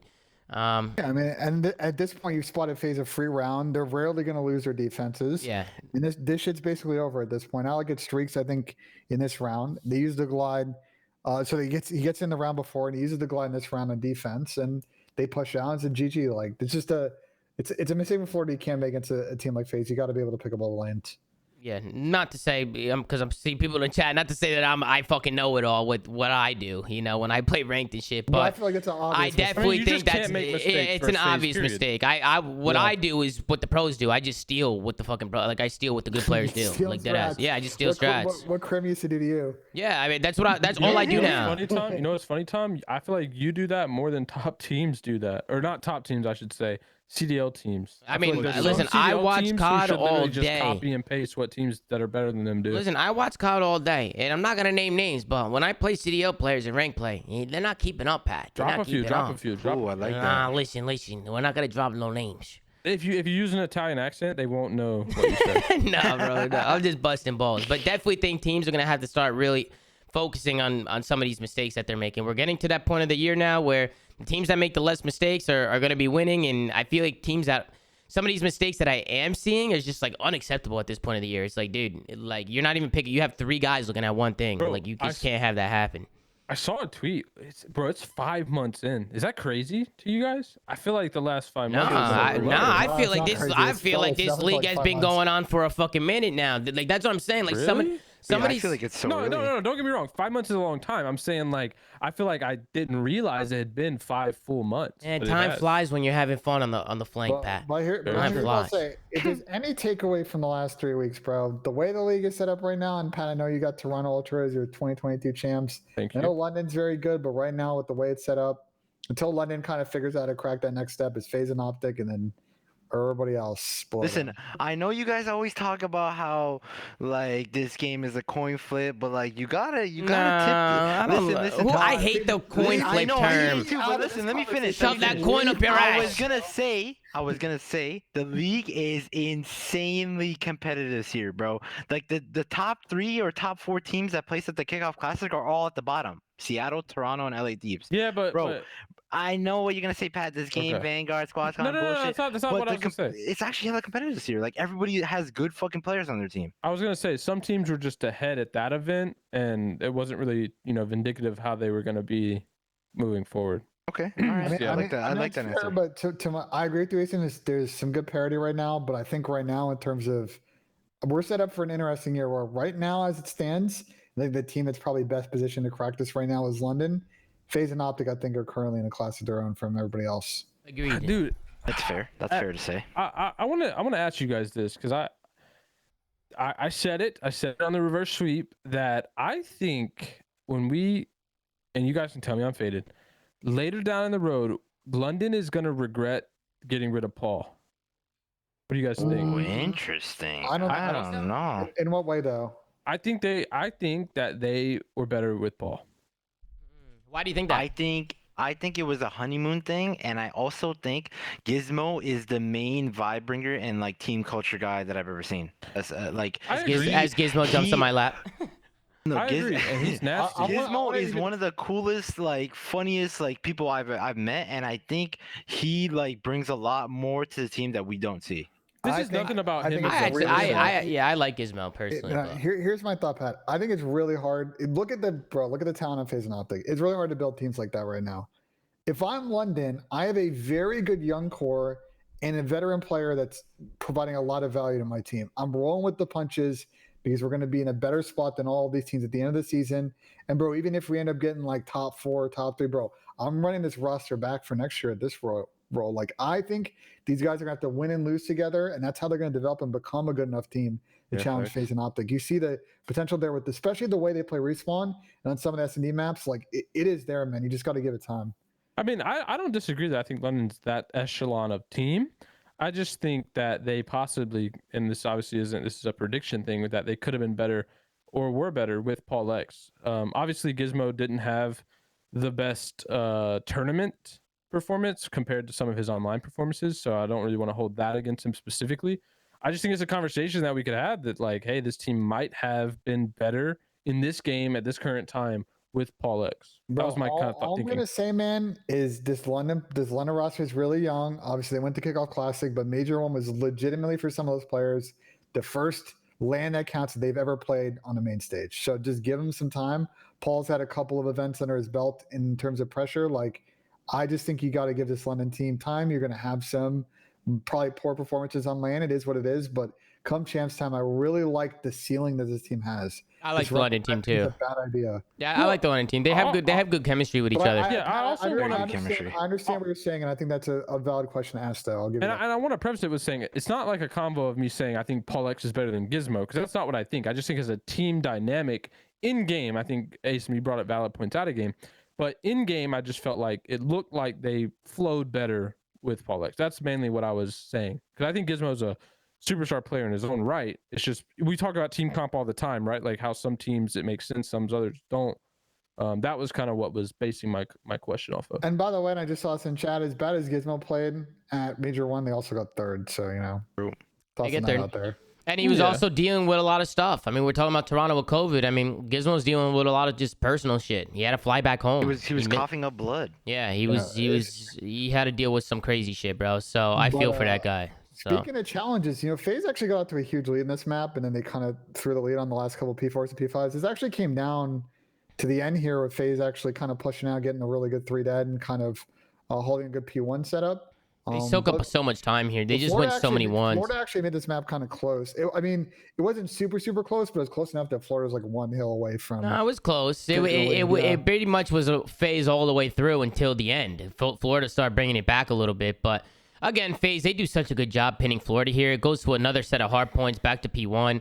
And FaZe, they hold all the lanes and they don't lose any of their ones. Tom, Like, no one have has an answer for FaZe on P1 on this it's map. crazy. They're the only team I see doing shit like this, like where they're just locking down P1 and getting so much time. They got plus 61 seconds on Florida P1. didn't even get Just close to Florida. it. I mean, they just won the game on P1. They just got 30 straight seconds on P1. Like, that's impressive. That's not easy to do. There's Go two ahead, Ty. teams in this game that I think we can say this for. It's Optic and FaZe.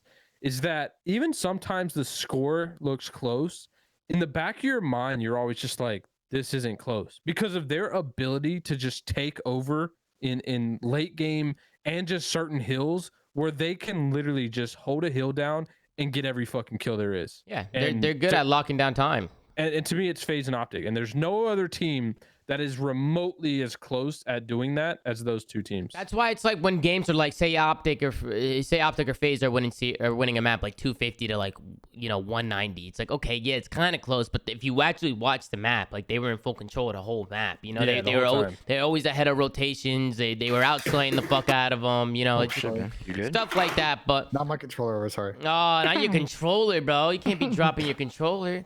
But yeah, FaZe ended up taking down Florida 3-1. Honestly, the respawns, it seemed like FaZe was just a step ahead. That was like one of the only series where I felt like the first 2 series were really good. The last series was kind of. Who does Boston play these next 2 days? Yeah, who do we got tomorrow? And also, I want to ask you guys: did you guys see the Kareem and Clay stuff? Oh Yeah, I saw yeah. Yeah, that was for games. So I want to talk standings first, real quick. Okay. It's really close right now, as you can tell. Well, no, I think it's important because we're going to kind of set the story. Go ahead, Ben. Go ahead. So right now, everybody on 3 wins is basically in at this point. The worst they can probably finish is probably 8th because there's a couple of tiebreakers. So on that note, if you're Boston, Texas, London, LAG, Atlanta, you're basically in it. You're winners. You're in winners, right? You're in winners. winners. Yeah, you're Let 'em top know. 8 guaranteed. Sorry. No, you're good. And then weirdly, because of this weird like 1 and 2, 0 and 4 situation at the bottom, I actually don't think that there might be some weird tiebreakers, and maybe like Thieves, for example, might just not win based on head-to-heads. But there's a lot of ways that there could be some weird tiebreakers at the bottom here, just because a couple of these teams play each other. So still a lot to play for. Florida and Minnesota aren't 100% safe at 2 and 2 right now. They definitely need to win their next match. Yeah, Also, To another thing guarantee too. that they're going to be in. it's crazy seeing Toronto and Thieves, by the way. Just Yeah, I running was just through about to say that. 1-4. Like, I know everybody's been on like the Minnesota hate train, but it's actually crazy how they're not doing as bad as other teams are. Well, what do you mean by? strength of Do you guys get schedule, what I'm right? saying? Do you guys get what Yeah, I'm saying? but it comes down to strength of schedule, right? They beat Paris. Who else did they beat? Who were their 2 wins? True, I mean, I guess. They beat. They lost to Toronto. They They beat reverse Paris, swept Thieves. That's what They it was. lost to Boston, and they beat Thieves. So it's Thieves, not the reverse swept, yeah. strongest thing. And they have the remaining matches against New York, which I think is super winnable for Minnesota and for New York, bro. As bad as New York has been, man, they play Minnesota and Toronto. And I heard they've been Interesting. looking a lot better in scrims. I heard they've been playing well. And by the way, Dan just made a good point too. Like Minnesota's schedule at the last major was also absolutely wild if you go back and take a look at it. Oh yeah, So- that's true. That's true. So like there's a lot of fugazi that can go down here. This can shuffle quite a bit, but if you're the top 5 here, you're starting on Thursday and you're I playing. mean, Dan already put in chat too. He said, yeah, in last split we had the clear cut hardest strength of schedule, which I would agree with. They did have a really hard schedule last yeah. major. But yeah, Ben, let's go into the predictions for tomorrow. And I definitely want to get you guys' opinions on the Clay and Crim stuff. What the heck is going on with that? They just be bullshitting. Are they just on the bullshitting? timeline. Bro, they just bullshitting. Yeah, they be bullshitting on the timeline. I mean, I feel like you can't give them flack. Like they both knew that the team wasn't working, and they knew one of them was gonna get. That's what I'm saying. switched What's out. the whole So argument? What are they were complaining both about? On top of it, like it's typical. Like to what do me, you- what at else are you the gonna end say? of the day, this was always going to end to one way. One of them, or sorry, I should say 2 ways. One of them, either Crim or Clay, being pissed off and upset that the situation happened, right? Because one of them was going to get dropped, and the other was going to stay on the team. And I think it sucks for Clay because this has now been kind of 2 years getting the short end of the stick with Crim. not necessarily the 5v5 situation wasn't really like anything he could have done about it. But so I can imagine there's just some like underlying, very kind of aggravated feelings behind it. But for this specific situation, I mean, yeah, the team was talking about changes, regardless of who ended up getting changed or the fact that they went into a game with it didn't matter. Like even if Havoc did go and tell Clay or vice versa, it doesn't matter because at the end of the day, every roster or every player on this roster knew that there was a change happening. They just didn't know when and didn't know who. So it didn't matter that they were talking about it. It literally didn't matter. Yeah. No, So to me, it I was- agree. was Listen, irrelevant. and this is what I was saying earlier on stream today. It's like, listen, man, every time a roster change goes down, it's going to get a little bloody. You know, Oh, for sure, like, yeah. listen, everybody's in it for themselves. That's how, I don't care who you are. Every pro player is going to always look after themselves first. Okay, so Pat, I want to give you a hypothetical, all right? Like, if Hit me me and with you it. were on a team and we were doing as bad as Neric was doing, and everybody was saying Pat, Asim can't be on the same team. One of them has got to get dropped. Like, don't you think both of us would be like trying to think of ways to like fix the team without you getting dropped? Like, isn't that like Absolutely. typical? We be showing up dropping 50s together, Asim. You know the vibe. Okay, yeah, but like, if it wasn't working, I'm not gonna sit there and roll over and die and be like, I'm gonna get Right. dropped. I'll let Pat figure out the roster. Like, Yeah. no, I'm gonna try to figure out the roster as well. If we were like if let's say the team was pretty set on it's either going to be you or me, then Yeah. both of us are going to make a case for ourselves, right? Yeah, Like, exactly. it's not going to be like you're going to be like, yeah, Pat can have it. I'm not going to be like, Asen can have it. Yeah, Like, nobody's gonna do that. It's gonna get a little bit ugly. I mean, I think there's probably more to this story, and I'm sure both these guys are gonna threaten to tell the story than not say it because they always do that. well, we saw 5 months. Well, I'll see it when I believe it. And then Well, we get the listen- full I'll believe it story when in I 5 see it. months. Sorry, I Well, listen, butchered the let's flow. talk about more important things, okay? Dashi, trying to pick What up a Dashi? date here. Wait, what you mean? What Dashi did tweeted do? Starbucks is S tier, and then this girl said, "I know, come to mine sometime." And Dashi said, "DM address for it." Then Who is that? Wait, dude, funny funny. story about that girl, bro. Dude, I remember her TikToks used to blow up, and then she the used fuck to. is that? I have no idea what. She's some random fucking TikTok girl, and then she kept Oh. posting that she was in Dashi's stream. So she's been simping over Dashi for a while. She likes the Brucey. She likes I Bruce, like the ladies and gentlemen. Brucey. What are you gonna do about it? You know, it is what it is. But let's get into these predictions, man. I said we get into these predictions and see what's going on. All right, so Ben, I'll let you kick it off. We're starting things off with Seattle Surge going up against the Los Angeles Thieves. Break it down for me, Ben. Who do you got? Seattle 3-1. I just I Wow! don't like Wow! what- My don't bad, like man. what these is at, man. Like it's not a good spot. Seattle's got an opportunity to take advantage of a weak team, and I think they're gonna. Maybe this would be a 3-2, but I'm giving Seattle a 3-1. Fuck it. Pat, who do you got? I think Ben had a good take, but this is tough for me. It's tough, think, man. It's yeah, like they're 0-4 right now, but like it's LA Thieves. Like you look at the roster, you're like, I don't Zero- know. Zero confidence in either team to win this series. yeah, I have zero confidence, but I think I'm gonna take. Psych! Thieves! Hey! I'm thinking Thieves. They're gonna blow it up, but they're gonna win this fucking series first. So Pat, these are two teams you want to blow up, Pat. Two of them. There's no way you Both of hate them. Seattle that much. Dude, I think You a really roster have a hatred change. for I them. think a roster change between these two teams. Something could be brewing there. Something could be brewing there. Listen, all I'll say, Pat, is this series is going to determine for both these teams. Like, we're going to see a lot of Tuscan in these series, and if neither of these teams can win a Tuscan against each other, there's Listen, gonna be a lot of sad boys. hold up. How about this? These guys play, but the loser has to blow it up. No, The blow it up ball? They have to blow it Blow up. it up Listen, ball. I got Seattle 3-2. Okay, let's go over to the next I got one. Seattle 3-1. Boston Breach. I like that. Against Florida Mutinies. Who do you guys got? I'm going with Boston. Boston look good, man. Zinni's hitting form for. Honestly, he got a girlfriend. This guy looks like a different breed now. You know what I'm saying? So I'm going. Is Zinni Cat official? I think they're official now. Oh shit! Yeah, After Pat. that horrible date on stream, they're official.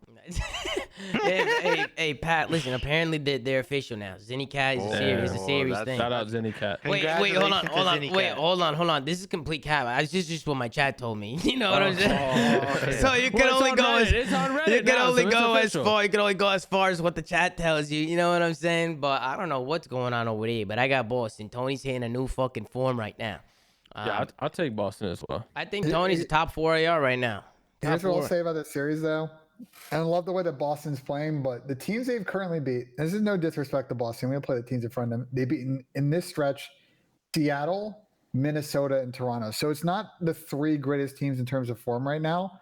They're about to play a decent Florida team that I didn't think played too bad in that 3-1. I think they just got outclassed. Then they're going to play London. I think, like, if I'm Boston, I think they're going to win this series, candidly 3-1, but I think we're going to learn a lot about Boston this week. Bro, if they go 2-0 this week, man. They're looking good, Ben. They're looking good. Bro, they're suddenly like now in that London conversation. What Ben, would have their, you seen top Tony four- smile? Have you seen Tony smile? Have you seen it when he's streaming? You see how happy this kid is. Yeah, Zen City's the lights are bright in Zen City. Yeah. Right now. What was their series wins? And there's those 3 you mentioned: Toronto, Rocker, They and 3-1 Seattle, they 3-0 Minnesota, and they 3-2 Toronto going to the last Ah, match. bad. Okay, Not bad. yeah, I was trying to remember. So some like convincing wins for the most part. Yeah. Yeah, I just think my point, and again, Boston playing great. You can't choose your opponents you're playing in this format.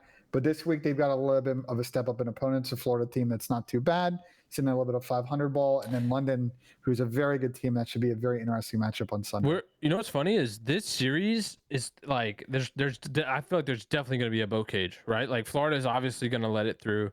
Breach is obviously going to want to pick it. Oh no, and I feel like- Alley sure, Cat's in the yeah. chat. Shh, be No, quiet. no, bro. If I Don't this talk is about one it. of those weird situations, dude. If I am Boston, you veto it, right? I think you ban Bocage because Berlin's getting Yeah, banned, and you're playing I would agree with you. Tuscan. I- I'm feeling great because that was actually a really good set for me. I would agree with you, Ben, but I for some reason I think they're gonna go with comfortability, and they're gonna. I don't know why teams do this, but they're gonna give Florida bow cage. I have the feeling. Bro, We'll see how it goes. Gavitu Tuscan in this series is a wrap. Listen, man. bro, Yeah, but maybe Boston Boston hates wants to Gavin square too. up. Maybe Boston wants to square up on bow cage. I think Boston's really good at bow cage too. Personally, They are for sure.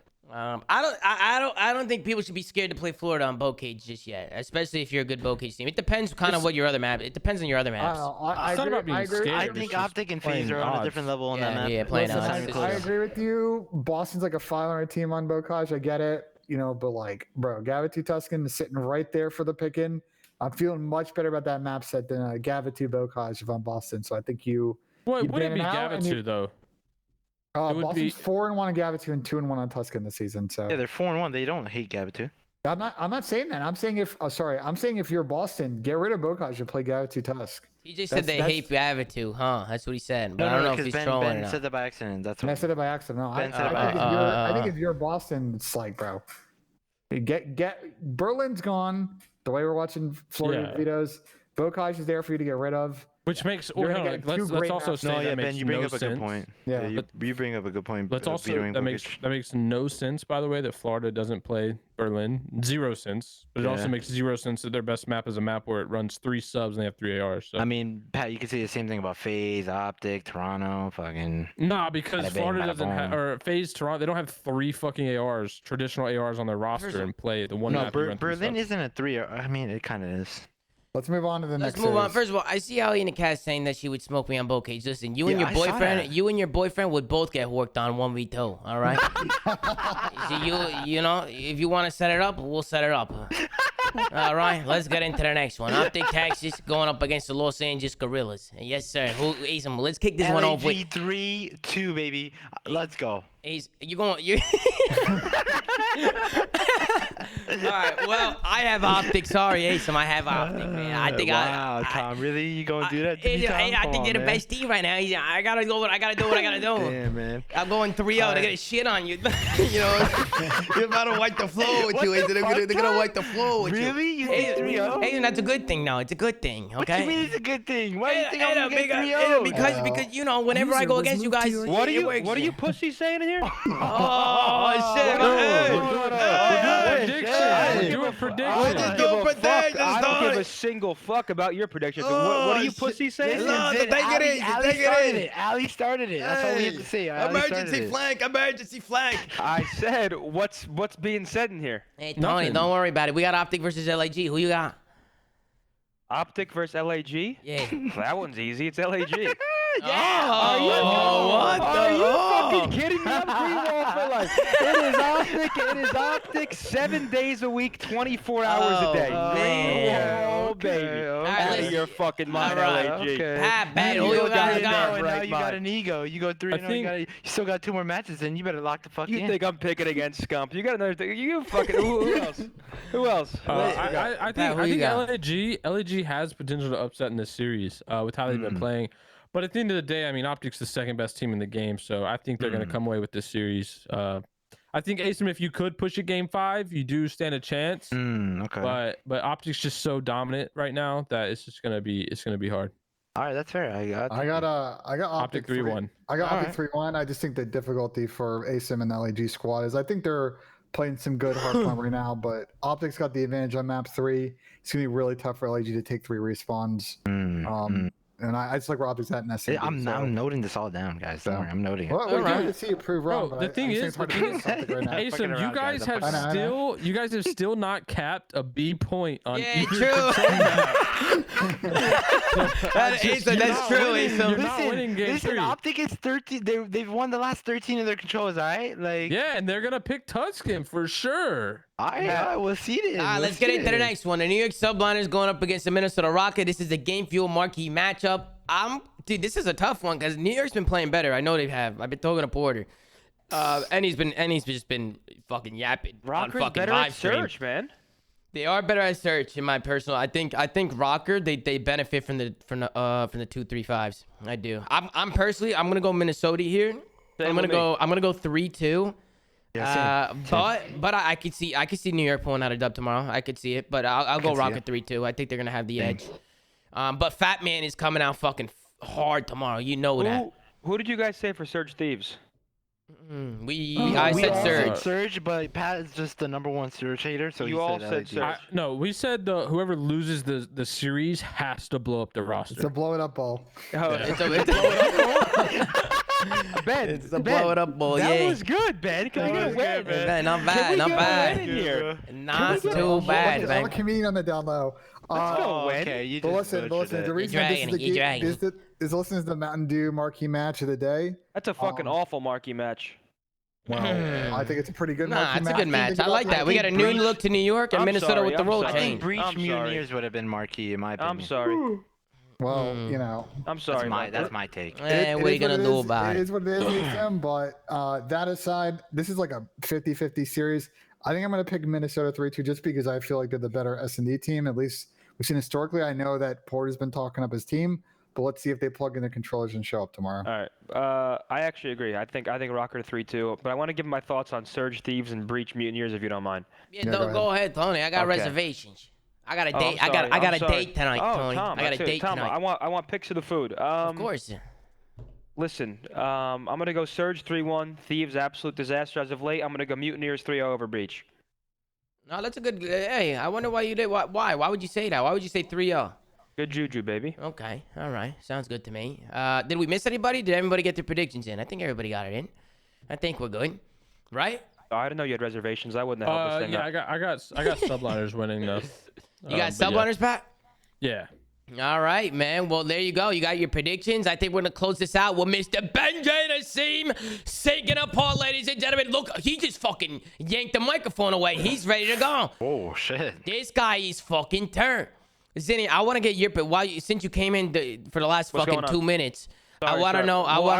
know. Dude, I was slumped from dinner. What's up? Oh, no problem. I want to know what you think about Benjay Nassim right now and if he's going to sink this ball. Because I'm going to be honest with you. I think Ben he's is a going. stellar golf player. I mean, honestly, to be quite honest, I think he's been doing the same putt on the same map for so long that it would be unacceptable if he were to not get But this. Tony, he missed 3 in a row like 2 weeks ago. Really? Yeah, he Tony, missed can I 3 ask in you a row. question before Ben Of course. winds up. And something that we were debating earlier, Zen, and only obviously you can the only one who can answer. Is ZinnyCat official? No. Okay. Ooh, interesting. My chat The was chat all was spamming wrong. it. They Chat were was wrong. wrong. The chat Chat was was telling wrong. me it was official. That's what the chat was telling me. I can see how it would appear that it is official, but no, it's not official. Interesting. Interesting. We'll back to keep Ben. we'll stay up to date on that. We'll see where Zinnycat's going in the future. You guys are bastards. Hey, mention it. He goes one last with those fucking smelly fucking sleepies on. You gotta be kidding That me. was one of his worst misses we've ever seen. Holy shit, he pulled it.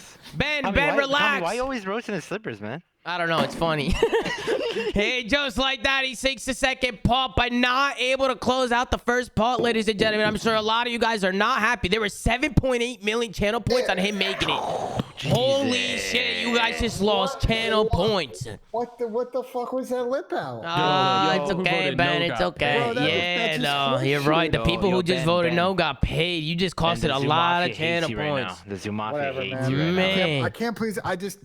I love the putt, man. What is It's this okay. favoritism? What is that shirt you're wearing? What is this favoritism? It's Optic Gwen. It's Optic Gwen. It's the event, bro. It's the event merch. What do you want from me? Here, It's actually, I got Optic some Gwen. other stuff. Oh, come on. I don't see a breach mask. I don't see a breach shirt. All I see is. Yeah, Yo, can I get a breach mask? You gave the breach mask to Allie, bro. I didn't do that. Interesting. What is that? What is that? Hold on. Yo, Asim, what are you gassing up right now, dude? You think Oh, is you that can Minnesota? slide? Yeah, shout out Minnesota. That's fire. That's clean. Oh yeah, shit. I gotta post mine. I got mine too. I got it today. Hold on, Yeah, that hoodie- post it, that post it. hoodie's Shout pretty out, dope. shout out Minnesota. Yo, I for think the- if you all got your shit today, then merch. maybe I got some stuff today. I didn't get no care package, no presents. Yo, I'm here for the flank. We're done. We're done. Oh shit. yo, next flank was it tomorrow? Tomorrow, I'm gonna give out a Minnesota Rocker team pack code in the No chat. way. No way. Let's get some fucking W's in the chat. Let's get a week to the chat. You want to rock a Minnesota Rocket team pack? Well, tomorrow you might be able to do so. All right. So we'll be live tomorrow. Thank you to everybody who tuned in. Like, comment, subscribe if you're watching on YouTube. Anchor.fm/theflank to check out all the audio sites that we're on. Go to @theflank on Twitter. Girls doing a phenomenal job. And as always, guys, thank you so much for watching. Make sure to hit that sub button on YouTube, man. We're inching up on 100K. Hit that, Pat. Hit that like button. Don't hit the like button. Yo, hit the fucking like button. If you don't want hit the these fucking to like blow it button, up. if you don't hit the like button, we're blowing up the flank. We're blowing it up. Oh shit. We're blowing it. No, I'm just kidding. That'll never happen. Pat, take that hat off, Pat. Yo, when I get my haircut, I will. Don't worry. Don't worry. Hey, let's see that cut, Pat. don't worry about Dude, I what haven't Pat's got a doing. haircut in months. You know, worry about what's going on in your camp. All right, Yeah, I'm out of you here. got a lot more going on in your All camp right. that you need to take. All right, care guys, of. listen, Tom, ladies and send us gentlemen, out. I Okay. got a date tonight, so I gotta Have a head good out of fucking here. day, All right, Tom. have a good Have a good fucking one, day. Tom. Thank you Have a guys good for fucking watching, day. and as always, chat, it's been an absolute pleasure. We'll see you guys tomorrow. Take care. Brush your hair.